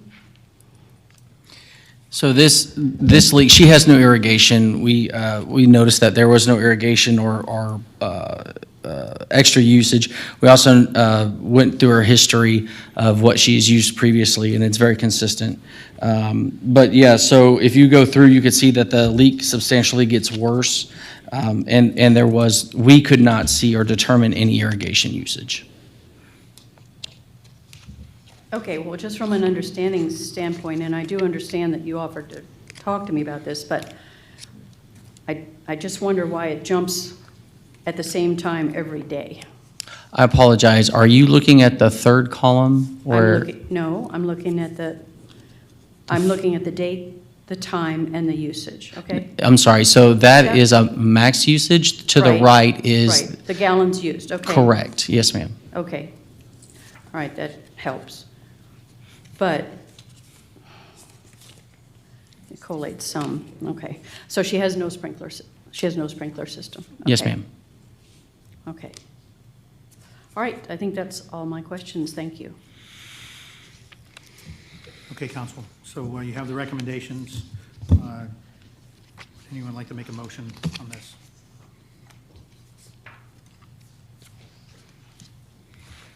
I move to approve a water leak adjustment in the amount of $3,452.38. I have a motion for place one for this water leak adjustment. Could I get a second? Second. Place 2 with a second. Any further discussion or questions? Left, right. All in favor? Aye. Any opposed? Okay, so 1, 2, 4, and 5 are yes, and 3 is no. Motion passes. Thank you, and turn it back over to Water Commission Chair. Okay. The second water leak adjustment request is at 9215 Loxemia Drive for the billing period of October 23rd, 2019 to November 21st, 2019.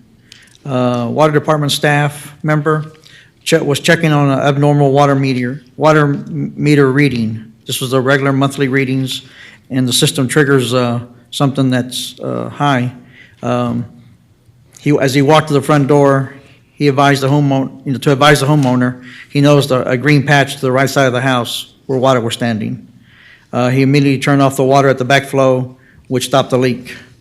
And when we questioned the homeowner about looking at, couldn't they see a green spot? This was on the far side of the lawn. They normally come in the house through the driveway, and that was, so where the Water Commission is recommending the water manager's proposal to credit of $779.24. Again, this is based on the cost of the water leak at the lowest tier. They normally use less than 5,000 gallons a month. So, turn it back over to you then. All right, thank you, sir. Questions for either the water manager or the Water Commission Chair, left side? Sir? No. Okay.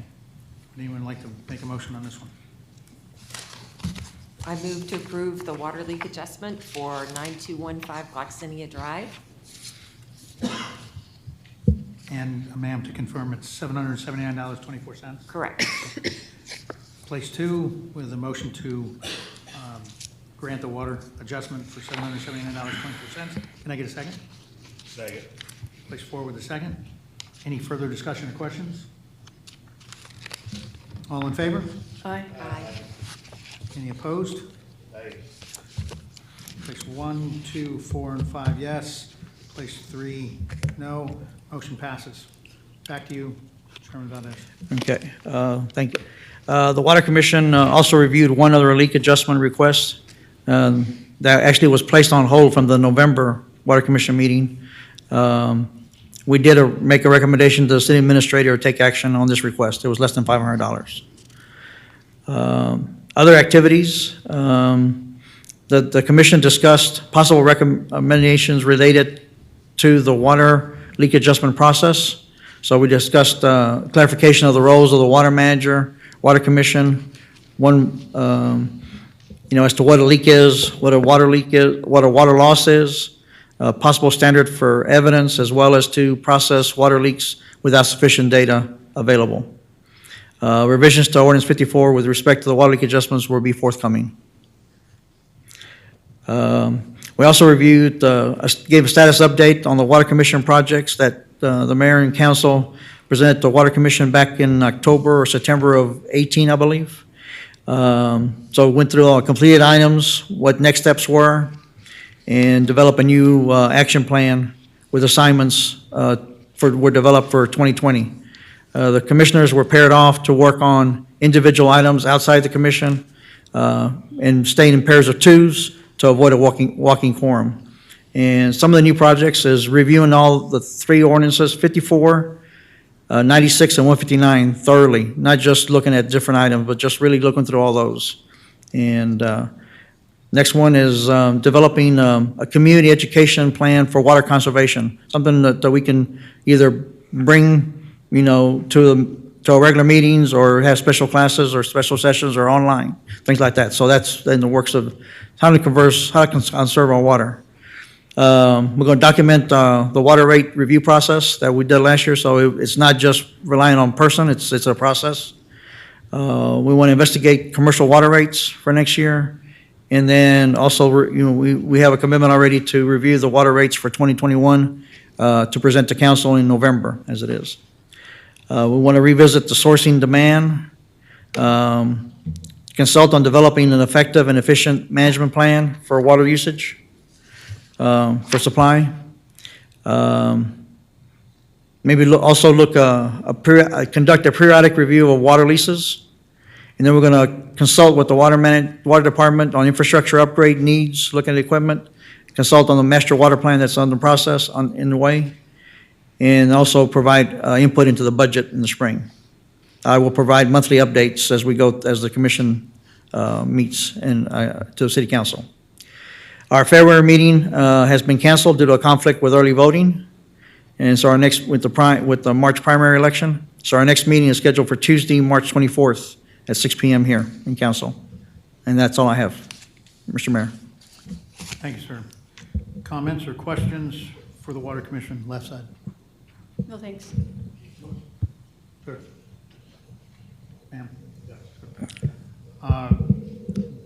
Great job, very comprehensive, and really going after a lot of the background and a lot of the work to ensure that our water company moves into the future in an organized and well thought out fashion, and we really appreciate it. Thank you for all that y'all are doing. Item 10D, wildlife management. Good evening. Ms. Segovia.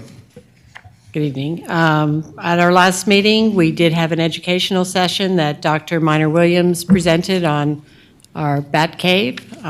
She does volunteer there on a regular basis. We also started looking at some new equipment for hog management, and we had an initial presentation from Mr. Paul Sullivan. And just a quick update on our meadow. I do want to thank Mr. Chamberlain, Rod Chamberlain, Kay Bauer, Linda Potts, and Linda Valdez, who helped with the butterfly meadow. It looks like it's coming along, so I'm hoping it's going to look really good. And it's nice, it's kind of turned into a group project. And I think, and our plan, I do appreciate that y'all did approve the wildlife plan. I do encourage people to go on and read it. We'll put something in the grapevine because there are some excellent recommendations for spring planting. And of course, understanding oak wilt will be unfortunately an ongoing problem. There's different recommendations for different kinds of trees that can be planted that are native to the area and not susceptible, such as an inaqua tree that looks very similar to our live oak trees that everybody loves. And we don't have too many inaquas here, but they are native. And then our next meeting is canceled because of early voting, and our next meeting will be March 16th. We're going to look into hog management further, a little more detail, more into the equipment, alternatives, and just maybe have a plan going into the summer, because the summer we could have problems again. When water runs out in different areas, of course, the hogs will move in, unfortunately. So we just want to kind of have a better plan in place. Questions? Thank you, ma'am. Starting on your right side, questions or comments for Wildlife Management Advisory Commission? Could you just give an update on the deer management program? We unfortunately, we haven't done anything with our deer management. There has been an ongoing issue with having the right locations. The locations that we had, we lost. I think the citizens were uncomfortable with some of the reaction from fellow citizens, and unfortunately were not able to help us this year.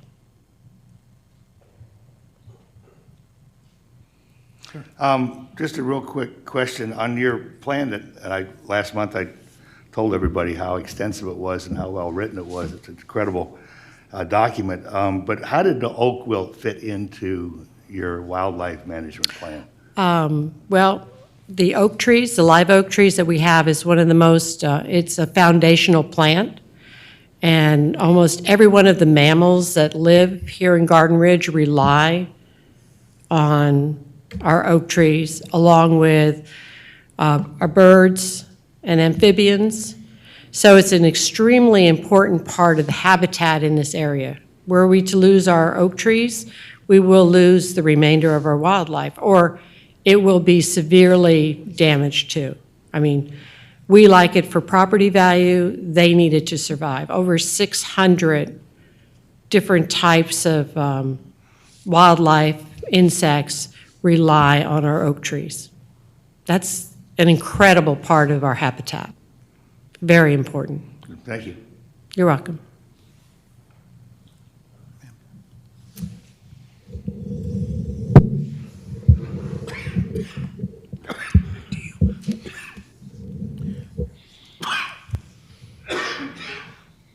Great report, thank you very much, and thank you for all you're doing. The education sessions are really great. Appreciate it. Next up is Parks. Dr. Miller. By now, you all know there's been some turmoil, if you will, in the Parks Committee, necessitated by the retirement, for lack of a better word, of Shelby and Kathy Trow from the Parks Committee. They were on the Parks Committee for about 5 years and have been instrumental in growing and improving that committee, and by extension, Garden Ridge and the Garden Ridge Parks and Pocket Parks. They'll be sorely missed. We're trying to get them to transition to a emeritus status and play a more advisory role. We're currently in negotiation for a number of phone calls per month that we can make to them for advice. They're kind of trying to hold fast at one phone call a month, and we're negotiating for 2 phone calls a month. So when you see them again, please buttonhole them and say, give them two phone calls. That's what we would ask from council and from the rest of the citizens in the city. When you see the trials, say, give them 2 phone calls. They'll know what you're talking about. Meanwhile, the committee itself has been transitioning to a different leadership model, and we're going with 3 co-chairs. There's been some growing pains, but nothing we can't overcome, to be truthful with you. The new pocket park on Fairview Circle, we bring forward a recommendation to name that to City Council, to name it Eagle Scout Park. It was an Eagle Scout project, and we voted in our committee meeting to name it Eagle Scout Park, and we'd like the blessing of City Council for that before I leave here this evening, if possible. There's a possibility of a 5th pocket park. Yes, 5 in the city. We have 5 now. We'll have 5 in the forest of Garden Ridge. There's some legal things to be worked out, and a vote, I guess, by the citizens of Forest of Garden Ridge to make an area in there the 5th pocket park. The Public Works has already told you there's been some more rehab and cleanup in Paul Davis Park, and with a strong possibility at this point of a cleanup event sometime in March or April, a community cleanup event, trying to be in conjunction with a spring event, Arbor Day, Earth Day type thing, and we're trying to get that off the ground, to be truthful with you. We also had a after-action report or wrap-up from the Christmas tree lighting, delineating what was good and what was bad, and trying to make some improvements for next year. And lastly, thanks to Councilwoman Swint, an application for a parks grant has been submitted to Texas Parks and Wildlife, and further delineation about that would Councilwoman Swint can probably fill you in if you have any questions. Yeah, so a couple of years ago, the city paid for me to go to a municipal grant writing workshop, and I'm making good on that education. With the Parks Committee approval, I submitted a grant for a half-mile trail to be constructed in Paul Davis Park. It's an 80-20 grant. I went in with a $175,000 ask. It's a really long timeline, though. We wouldn't find out if we were selected until end of May, early June. And even if you are funded, it's a year-long review process. So we can just keep our fingers crossed for a while. There is a copy of the grant in the city administrator's office, if anybody would like to read it.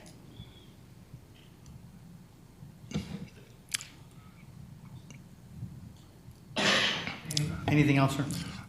Just waiting to hear what this council thought about naming that Fairview Circle Park Eagle Scout Park. That's all, sir. Yeah, and in regards to that, that's an action, and it's not on the agenda, so we'll make sure that it's on next month's agenda and give council the opportunity, but we can't act on it tonight. So, I understand. Thank you. but we'll definitely have it on next month's agenda.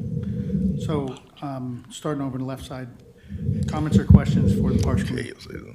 Yes, sir. I'd like to just clarify something that the tri-chair, which is now what we're calling them, the tri-chair, we did finalize, and I believe Mr. Chamberlain is aware of this as well, we did finalize a date for a cleanup. It's actually February 29th. It's Leap Saturday, so the women get to ask the men, and they must comply. And that's for everyone in the city. We're asking HOAs to go out and recruit among their own citizens. The original date we had hoped for was the first weekend in March, but there's a conflict with the Lions. Because we hope to have them work with us, and they have one of their Kerrville Camp Days that day. So, and with the dumpsters being within the city during March, our plan was to, compile a lot of the debris and the mulch and so on that we need to remove and do some trimming, and have it available for Public Works to haul throughout March. In anticipation of the extravaganza, which will be on Saturday, April 4th. Details to follow. Thank you. Thank you, ma'am. Comments, questions? Sir, ma'am? Sir. Okay, and sticking with you for VGR. Item number 10F1. I have nothing to report about volunteer at Garden Ridge. Okay, thank you, sir. Moving on to approvals, authorizations. 11A, fiscal year 2019 audit report. We're going to receive a presentation and your opportunity to review and to accept the audit. I invite Ms. Debbie Fraser to come on up and give us her report. We need to turn your mic on. There you go. Ooh. My name's Deborah Fraser. I'm a shareholder at Armstrong Bond and Associates, and we performed your annual audit, and I hope you have had the opportunity to look at it for the last 4 weeks, maybe. It probably took you that long because every time you started reading it, you may have fallen asleep. The annual audit is broken up into several parts. The introduction, independent auditor's report, management discussion and analysis. This part is really what you guys kind of put together to discuss your city. The government-wide financial statements are the financial statements that are presented on full accrual basis. So you see your fixed assets, all of your debt, compensated absences, those types of things that you don't see in the governmental fund. The fund statements then are basically the way you budget. So you don't see things like long-term debt, you just see the actual payment that you made. Or your capital outlay, you just see the actual purchase of that fixed asset. You see no depreciation. Then the notes to the financial statement, the required supplementary information, which contains your budget to actual reports, as well as your pension obligations and your other post-employment benefit obligations. Your supplemental comparative financial statements and a statistical section. And I think I say this every year, your statistical section is probably one of the most interesting sections. And of course, I won't go over it. The independent auditor's report, you received an unmodified opinion after adjustments. That means that your financial statements are fairly stated and materially correct. An unmodified opinion is the best opinion you can get. And every year, you have continued to improve. Karen's doing a wonderful job, and everybody who helps her. Your financial highlights in the management discussion and analysis, and again, this is primarily written by management. We help them write it, but it's from a management point of view, so that may be an interesting section for you to read. The financial highlights on your governmental-wide financial statements, again, these are your full accrual statements. So assets of the city exceeded its liabilities by $6.6 million at September 30th. Net position decreased $415,000, primarily due to the effects of your OPEB liability, which is your other post-employment benefit or sudden death. You know what? This is actually the 2018 PowerPoint. Is there 2019 also?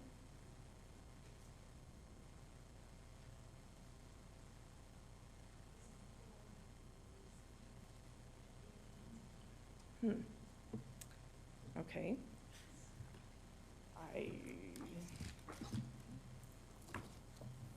It's weird because I didn't think that's the one I sent, and I copied over it, so that's even weirder. I'm gonna actually go to the book and just give you some information. Your total net position at the end of the year was $14.4 million, and your total assets at the end of the year were $30.1 million. The change in net position over the course of the year was $482,685. And you would see that on page 14. On page 15 and 16, this is your balance sheet and your governmental funds. Your total assets over the course of the year were $3.4 million, and the total fund balance was $2.8. I'd like to point out that your unassigned fund balance was $2.3 million. This equates to 10.4 months of operating expenditures. On your governmental or on your proprietary activities or your statement of net position proprietary funds begins on page 21. Your total assets were 15.3, almost 15.4 million. Of that, 2 million was in cash and accounts receivable. Your liabilities are $778,341 for current liabilities, or what's due in the next year, and you have close to $7 million in non-current liabilities, which would be your debt that is over 1 year, or your net pension liability and your other post-employment pension liability. Your net position in the water fund at the end of the year was $7.7 million. I want to take you back to right past the notes. This is page 51, 52, 53, and 54.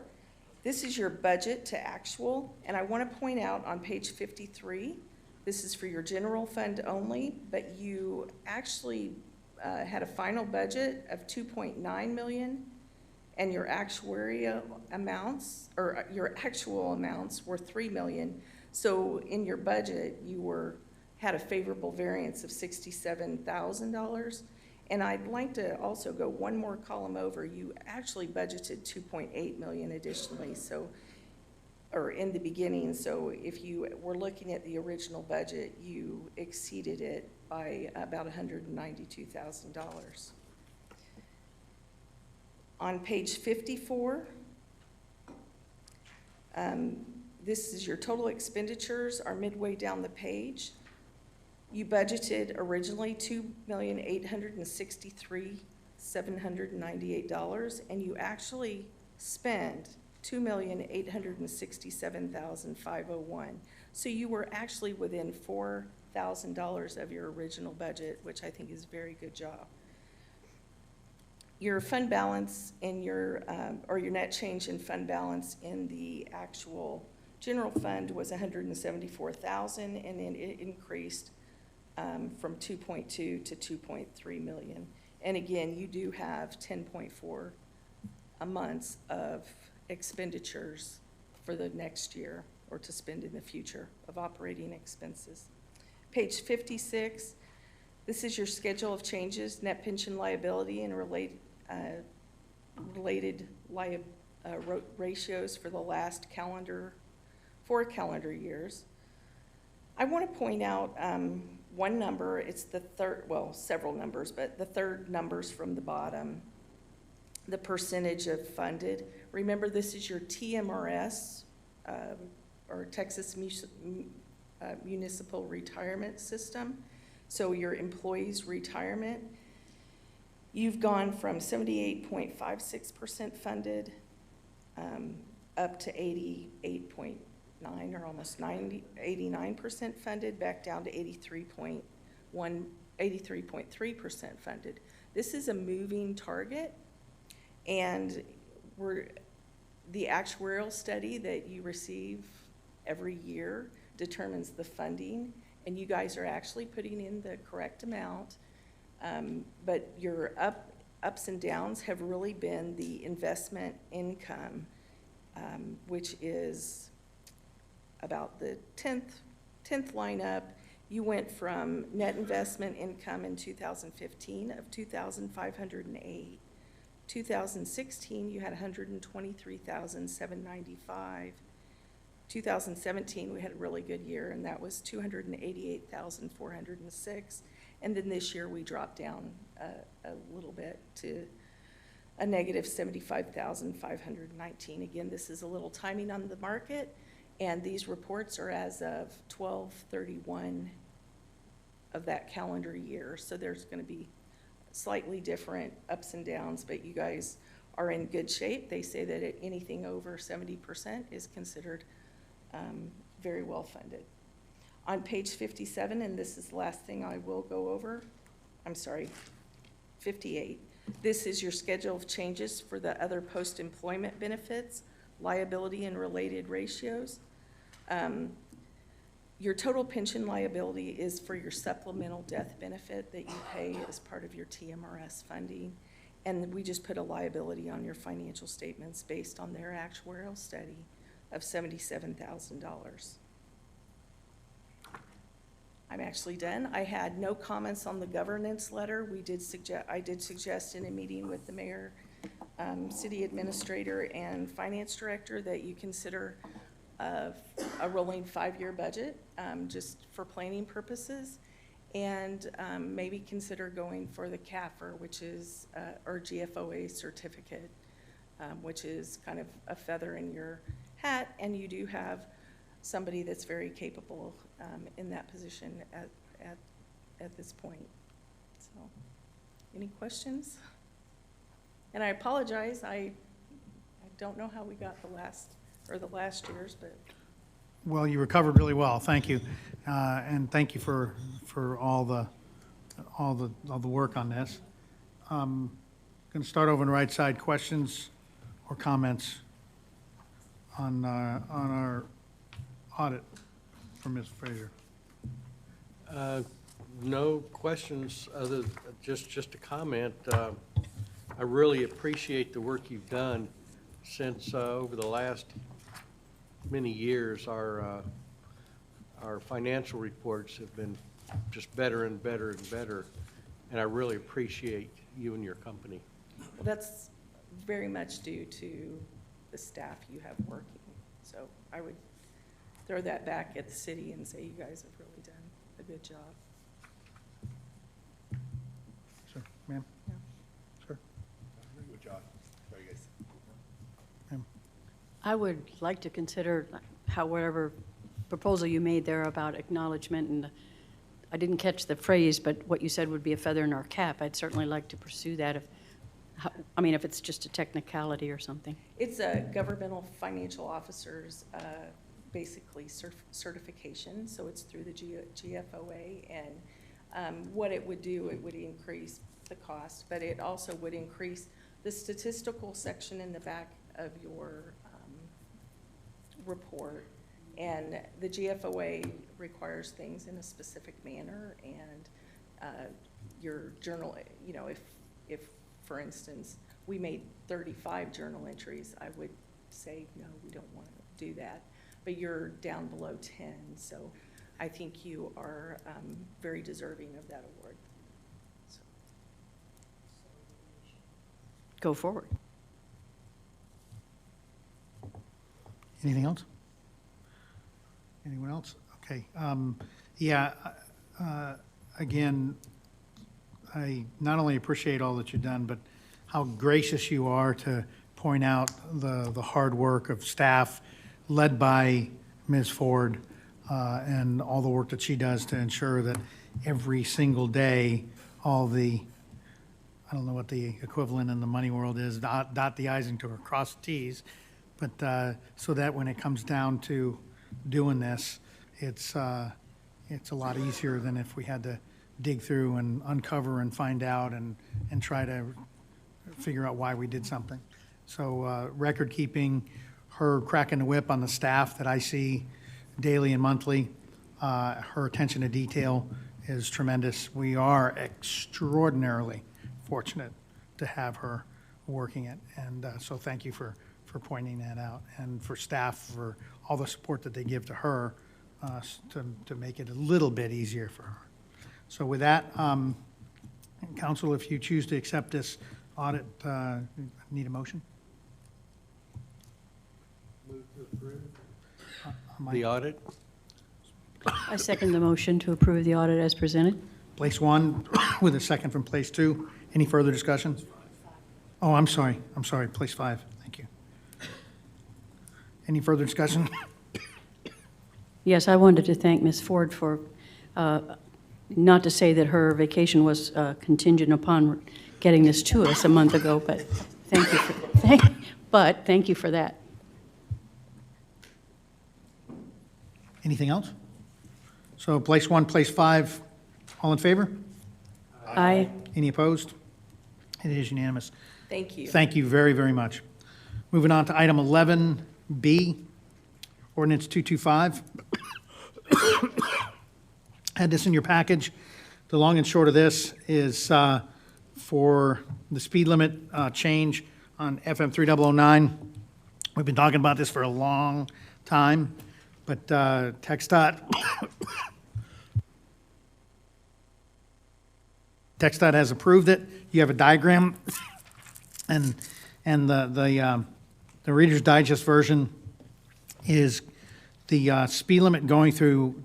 Well, one of the things, not only did they address our concerns of the 55 and 60 going through our city, but also that if you went from Schertz to Natural Bridge Caverns, you went through about 8 speed limit changes. So the speed limit will go to 45 in the Schertz area, go 45 all the way through the intersection of 2252 and 3009. As you come up the hill where it goes to 55, it'll now go to 50, and it'll remain 50 through the rest of the city. And so all the way through leaving the city, it'll be 50 miles an hour. That's what you see on that diagram. You all got a large version of it as well, so you can see it. And so this ordinance is to accept that. I asked Mr. Lockett directly, when will the signs be out? We recall last council meeting, I told you that he had indicated that they had ordered the signs in anticipation of the approval and in anticipation of our approval. And so a couple of days ago, he said he believes that he can have the signs within 2 weeks of the ordinance passing, but possibly sooner, possibly and hopefully sooner. So if this is approved, I'll let him know first thing in the morning, and we'll get on it. Then it'll be, you know, and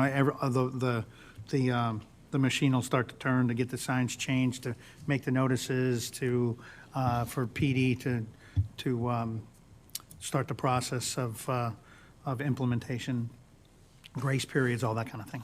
So questions or comments on the new speed or on the ordinance 225? Yeah. In looking at this, one thing I was a little confused about, but I'm not now, and that is, we've got we go into, we leave Garden Ridge up at Chainthal, and then we come back in again later on, and then we go out again and then come back. So it's going to stay 50. Will that stay 50 all the way to the school? To the light, yes. To the light at the school? Yeah. Good. I'm not on mic, sorry. So the answer is yes, it'll go all the way to the last time you leave Garden Ridge. So, but that one area, Shanethal, you're right, you go in and out of the city. That's something that we're actually addressing with the county, but it's been that way since we've been a city. It's kind of weird, it's kind of odd, but that's the way the line is. You can go on county's GIS site and see the way the line actually works. It's less than optimum, but it's something that we have to work with them on. Anything else? Questions on the right side? Left side? Okay. So if this is acceptable, I'm going to get a motion on ordinance 225. Move to approve ordinance 225-022020. Got a motion, place 3. Can I get a second? Second. Place 2 with a second. Any further discussion or questions? All in favor? Aye. Any opposed? It is unanimous. It passes. Thank you very much. The next one is Resolution 462. I mentioned this briefly last time, but the long and short of it is been talking to TxDOT for quite a while about, okay, I know 2252 plan is sort of in the can and ready to go, even though it's being delayed, but when are we going to start talking about 3009? Improving 3009 for safety, for traffic flow, of course, keeping in mind all the things that are happening and are about to happen, foregone conclusions as in high school, and most likely happening with the quarry and more subdivisions out there and more traffic and more people. So they told me that the first step is for the city to adopt a resolution to say, we do want you to do something. We want you to study this. We want you to improve the road. Interestingly enough, the reason why they asked for this and basically need it is because when they start to do it, if somebody starts to protest and say, wait a minute, we don't want progress here, we want it to stay a 2-lane road, they can turn around and say, well, the city is asking for this. The city that has visibility into growth, into traffic, into safety, and has a vested interest in this, believes this is something that needs to be looked at and something that needs to be done. So that's the reason. In other words, they want to make sure that we're all partnering on this together. So that's the purpose of this resolution, number 462. Anybody have any questions or comments on it? Left side. Sir. Let's go. Sir, ma'am, sir. So absent any other questions or comments, can I get a motion? I move to approve Resolution 46202-2020 as written. And, I should have added, I apologize. After we wrote it, we sent it back to them and said, hey, is this what you need? And they said yes. So we wanted to make sure we weren't asking you to approve something that was going to be insufficient. So I have a motion for place 4. Can I get a second? Second. Place 1 with the second. Any further discussion or questions? All in favor? Aye. Any opposed? It is unanimous. Unanimously passed. Item 11C. Moving on to item 11D, market days. The way I'd like to do this is go ahead and turn it over to Councilwoman Swint for the status monthly activity update. And then the next 2 items are, in essence, petitions from Ms. Charette Wood on the future of the market. So I'll then ask her to come up and deliver to council her proposal.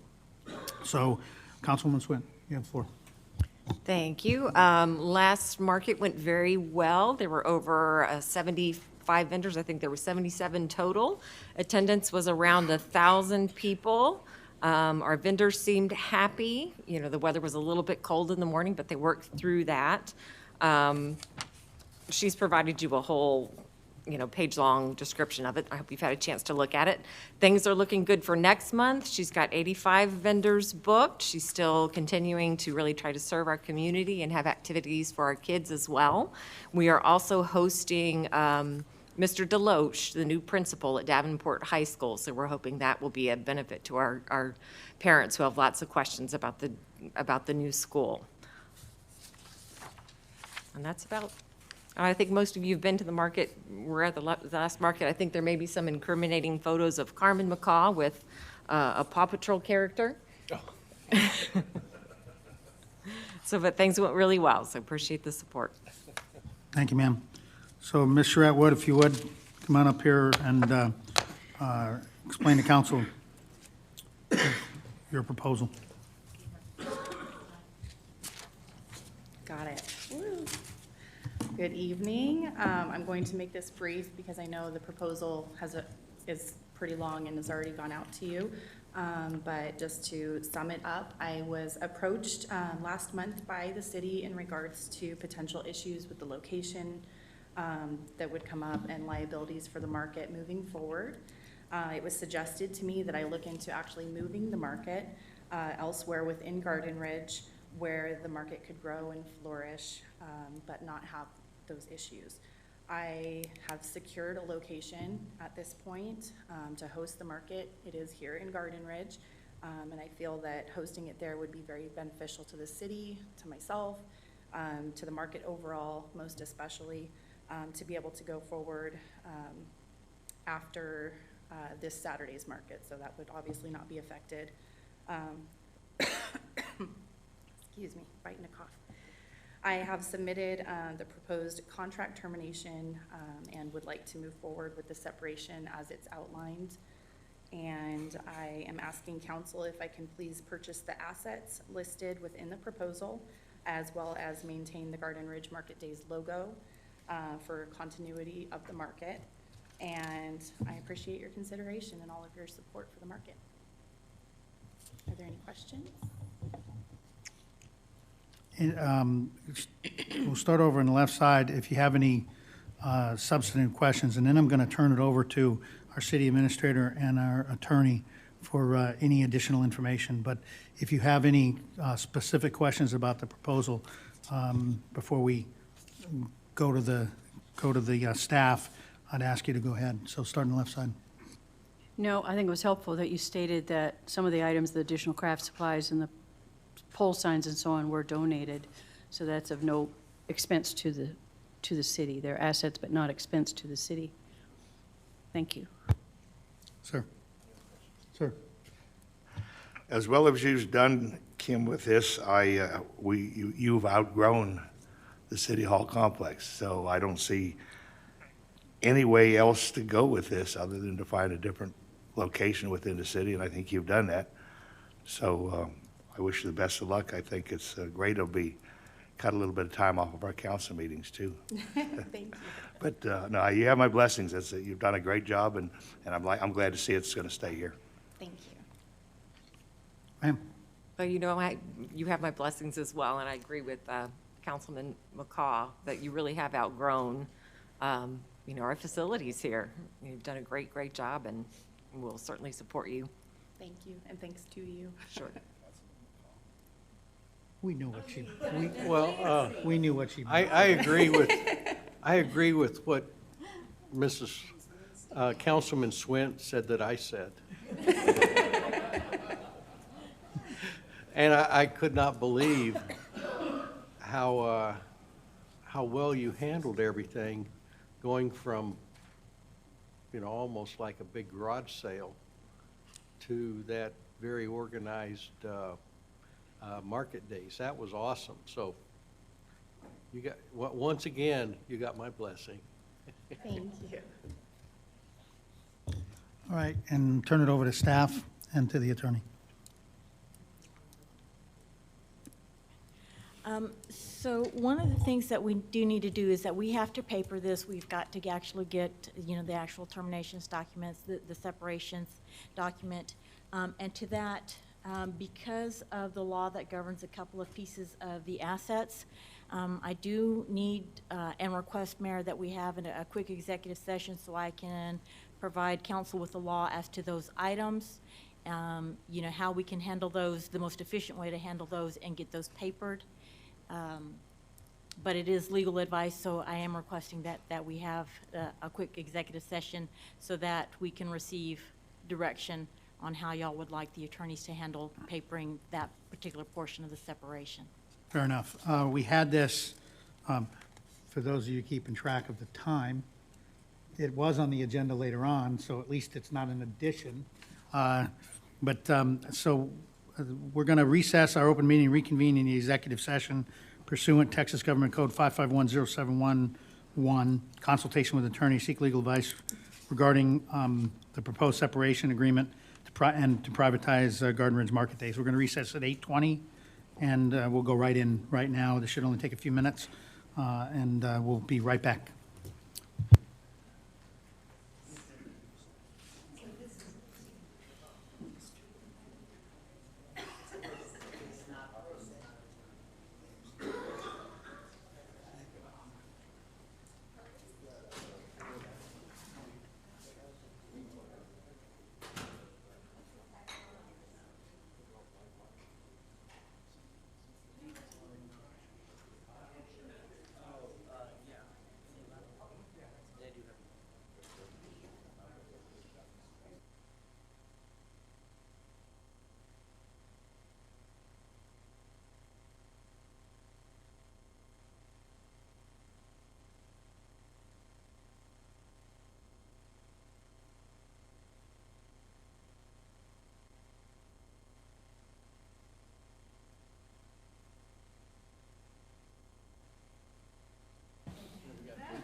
Tuberculosis?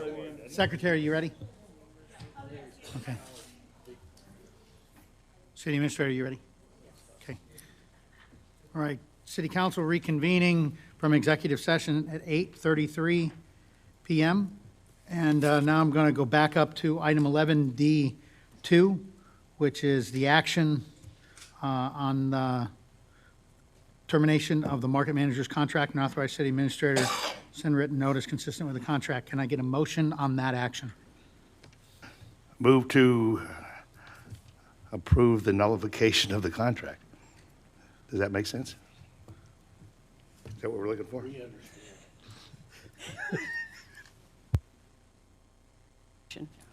Cancel the contract.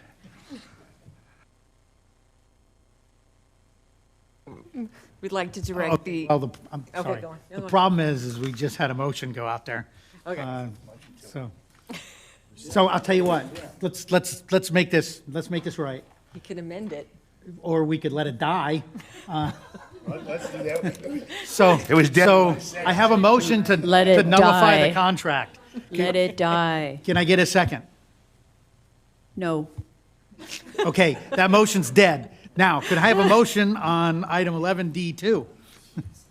God, now I'm confused. I'd like to make a motion to set the contract end date as Friday the 14th and to direct the city attorney to develop a one-year license agreement for use of the webmail, website, email, and market logo day, or the Market Day logo. Did I get it all? Well, unfortunately, the second part is actually the second. Oh, second. okay. Yeah. It's dead. I knew that, but you did a much better job than I did. But the first part's good. Okay, so to review, we have a motion. How am I going to do this? Somebody else. Let it die Let again? it die. All right, can I get a second on place two's motion? Can we go back That in was the a room? combination of number 2 and number 3. No? Okay, that motion dies. So can we try again on item 11D2, which is, as you read here, the termination of the market manager's contract Your turn. and written notice about the contract. Remember, it has nothing to do with the negotiating in terms and executing the contract, which is item 3. move to terminate the market manager's contract effective Friday, March 14th. and No, authorize- February. It says February. Okay, February 14th. And authorize the city administrator to send written notice consistent with the contract. Great. And I have place one with a motion to terminate the contract effective the 14th of February and to authorize the city administrator to work a written notice consistent with the contract. Can I get a second? Second. Place four with a second. Any further discussion or questions? That's 2020. February 14th, 2020. Yes, ma'am. So can, any further discussion? All in favor?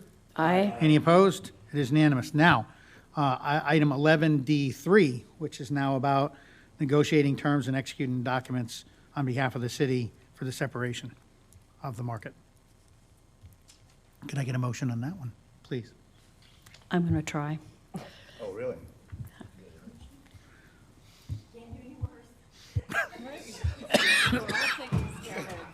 Yay! Go ahead, place.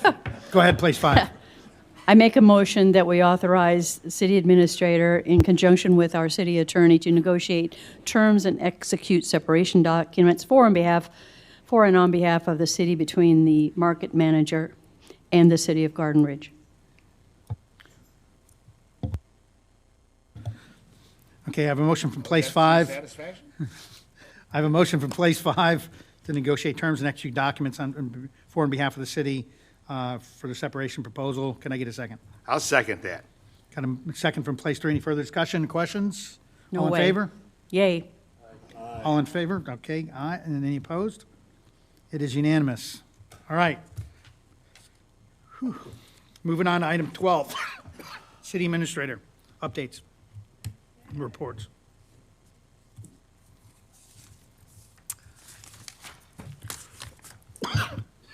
Remaining 2015 CIP funds are down to $1,219.30. The Parks Committee has been tasked with spending that money by the end of February. I know they are diligently working on it. They are trying to tweak some numbers for a purchase so that they don't exceed that, the amount. And they've assured me they will have it done by the end of February. So the next time, council, we meet, you will have the final closeout and the final disposition. Okay? Go ahead. I'm sorry. Anybody have any questions or comments on item 12A1 for the city administrator? Go ahead. And for the next item, update on security upgrades at Paul Davis Park, I'm going to ask Chief to review the upgrades with you.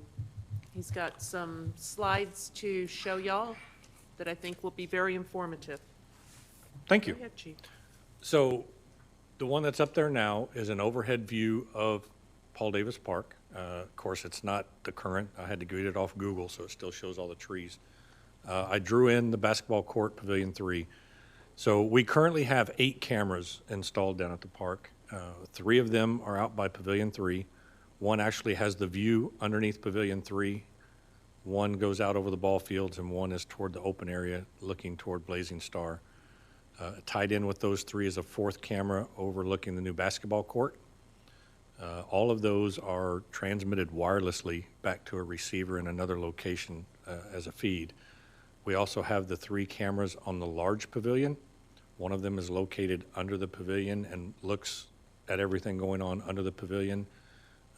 And then one out toward the children's playground and barbecue hut, one over the front parking area. There is an 8th camera that I just moved.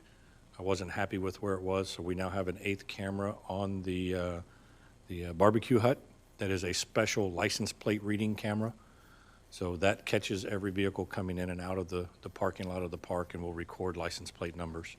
I went ahead and took a couple of screenshots. These are actually lower resolution that came off of my phone by being able to look at those on a cell phone app.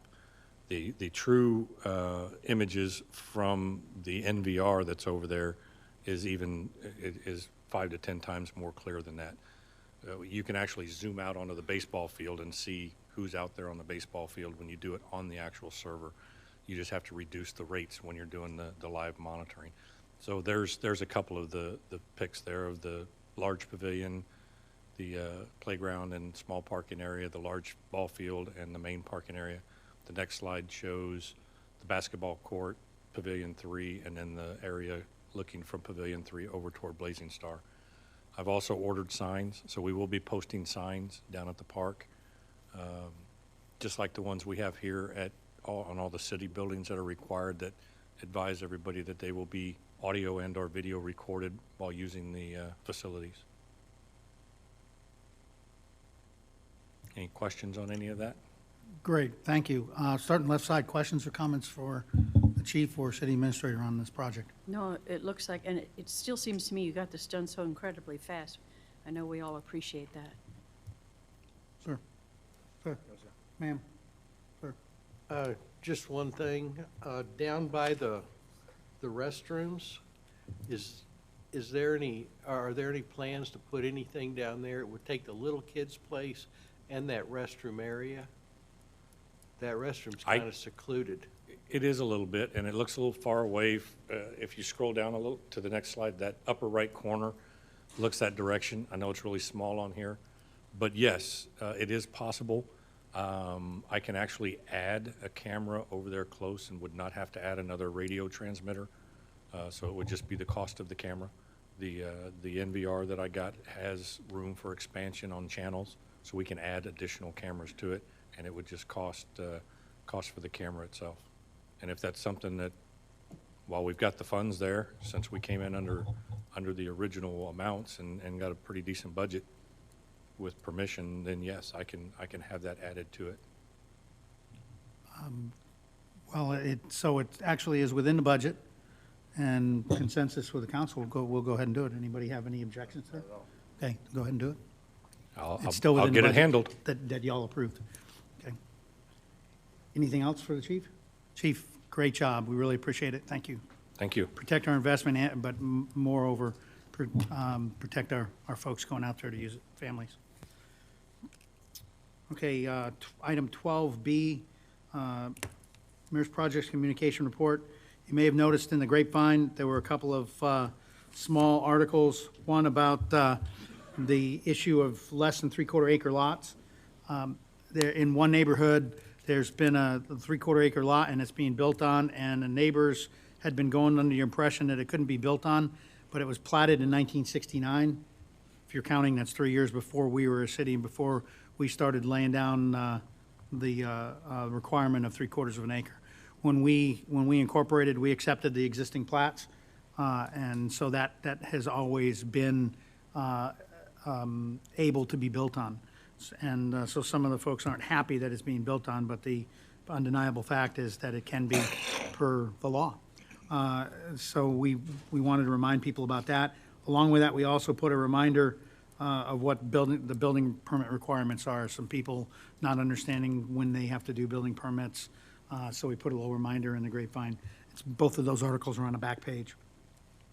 Also, for communications, I mentioned that our last council meeting, we had pretty much nobody in the audience, and that would not be necessarily an indication of the interest people have in what we're doing, because now we're able to stream. And so we pulled some numbers, and May 2019 is when we started streaming council. So from May 2019 to January 2020, we had 1,267 people access the video, either through the new way with Civic Clerk or with the old way with YouTube. That average is 181 views per meeting. So although we don't have a lot of people necessarily in here, people are paying attention. It's what our goal was, to be transparent. Even if people could not be here, they can watch it while it's happening, or they can watch it tomorrow or next week. And the indexing of it makes it incredibly easy for people to just watch whatever they're interested in, and not have to not have to watch the whole thing if they don't want to. So that's communication report. Item 12B2, citizen contact. Last month, we had the dumpsters. We also had, it was the last month to be able to do oak trimming. And we had I received personally a lot of great feedback on how fortunate we are to have the dumpsters and the fact that people had lived in other area, in the area in other cities and never had that kind of benefit, that close and that kind of benefit, to have the first 4 weekends every other month to be able to use the dumpsters. And the operation up there is really improved. The area that it's able to go, that we're able to use and everything is really working out very well.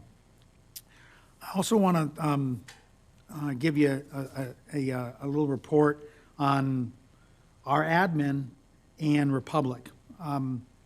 You may or may not know that every once in a while somebody will say that their trash can's in the middle of the street.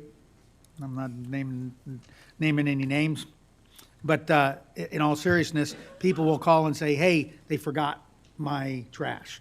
Or even a commercial customer will say, hey, they forgot my dumpster or whatever.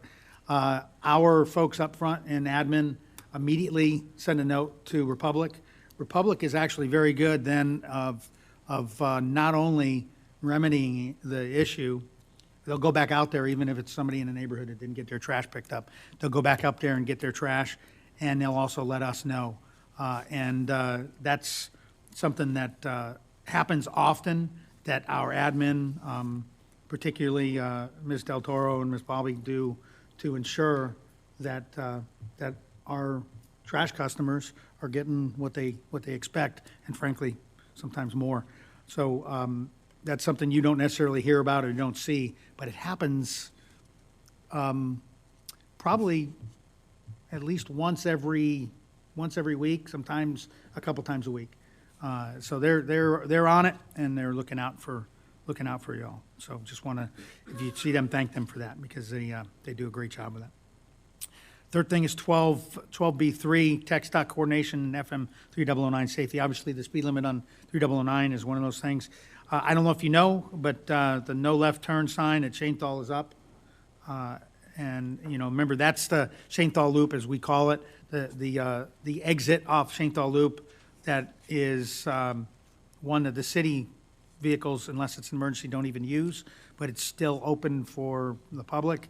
But working TxDOT with the county, we got TxDOT actually to put the no left turn sign up there. That's the first step. If we still are having issues, now actually it's the second step, which is now it's not a blind curve accelerating to 60 miles an hour with a recommended speed of 45. That never made a lot of sense. But so TxDOT changing it to 50. No left turn. We're starting a process to get to try to make that a safer intersection. But we'll keep an eye on it, and both TxDOT and particularly the county are open to other options, to include even making it that there's no outlet there. So we'll see how that goes. Keep track of it, and we'll get back to you. Also in TxDOT coordination, kudos to TxDOT that this 2 weeks ago, 3 weeks ago, I guess now, they wrote to me to tell me and pass it on to PD and to Public Works and Water that they were going to be doing some work on 3009. That's a significant event because in the past they never did that, and we've gone through multiple training sessions to work on that, and they did it. And lo and behold, they gave us what they were going to do, when and where, and it really was helpful. So just if you see Will Lockett, thank him for that too. That concludes item 12. Item 13, discussion for future agenda items. I will say that if you're keeping track, you notice there's no council items like we have often. And the only reason is because there were no council items, because all the things that were on that, in that section, you all said take off, the ones that you owned, you said take off. Does not mean that that won't come back on if there's an item that you want as a recurring item for the foreseeable future. So it's not something that's been removed from the agenda. It's just something that wasn't on the agenda this time. That said, starting on the right side, any future agenda items that you would like to see? No. On Mike, please. On Mike? No. No. Can we add an item later in a week or so? Of course. Okay. Yeah. Without doing it tonight? Okay. Yeah, and we can talk about that, sure. Okay. Yeah. Thanks. No. Nope. Ma'am. Okay, moving on to item 14. This is citizen comment period. If you're a citizen and you want to come up, this is a 2-minute citizen comment period. The only difference is if you've already spoken about a topic, we ask you to understand that you're not going to speak about it again. So if you spoke before, but now you want to talk about something else, please feel free to come on up. 2 minutes, the same rules apply and the same situation applies. When you're done, please go over to the city secretary to sign your name on the piece of paper that she has. So I'll open it up if anybody has anything for our 2-minute in item 14.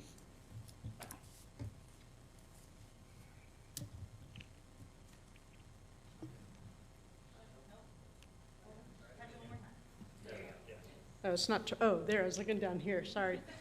I would just ask, as you're looking at 3009. If you would, name and same sorry. way as before.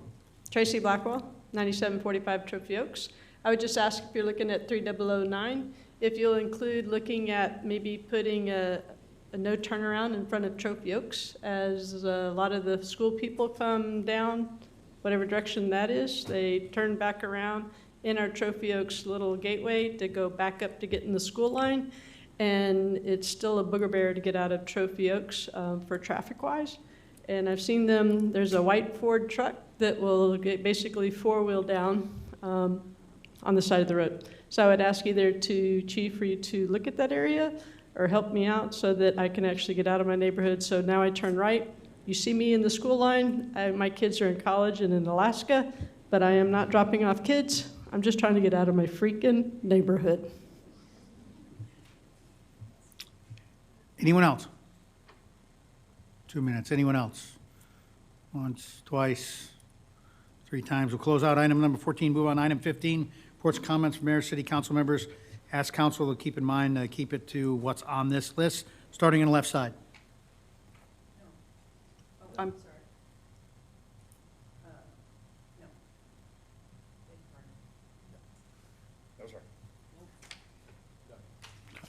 And none of them were on mic, but they all said no.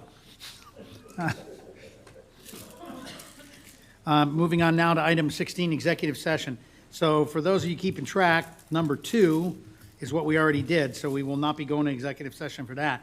But pursuant Texas Government Code 551071 and 551072, 1 and 2, consultation with attorney. The first one, seek legal advice in connection with deliberating the purchase, lease, exchange, or value of real property and regarding related negotiations with city building projects and utility projects. And number 3, matter in which, let me take a breath before I read this one.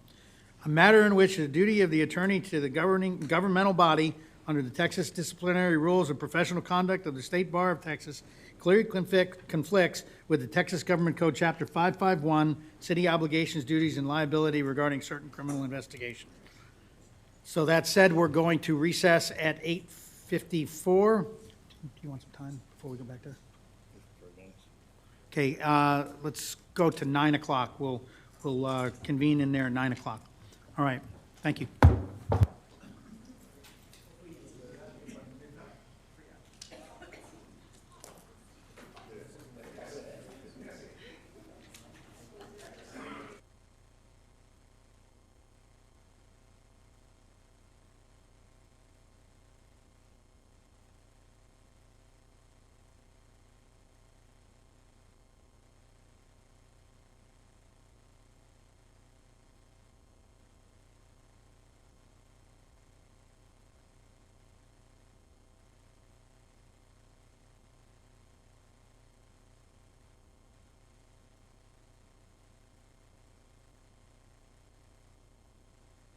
Okay, are we ready? Okay, City Council reconvene at 9:29. Council, do you have any actions in item 17, business items, as a result of our executive session? And I've got no's across the board.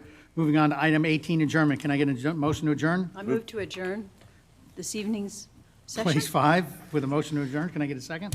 Second. Place 4 with a second. Any further discussion? All in favor? Aye. Aye. Any opposed? We are adjourned at 9:29. Not bad. Thank you. That's amazing, given everything, you know what I mean? Marissa?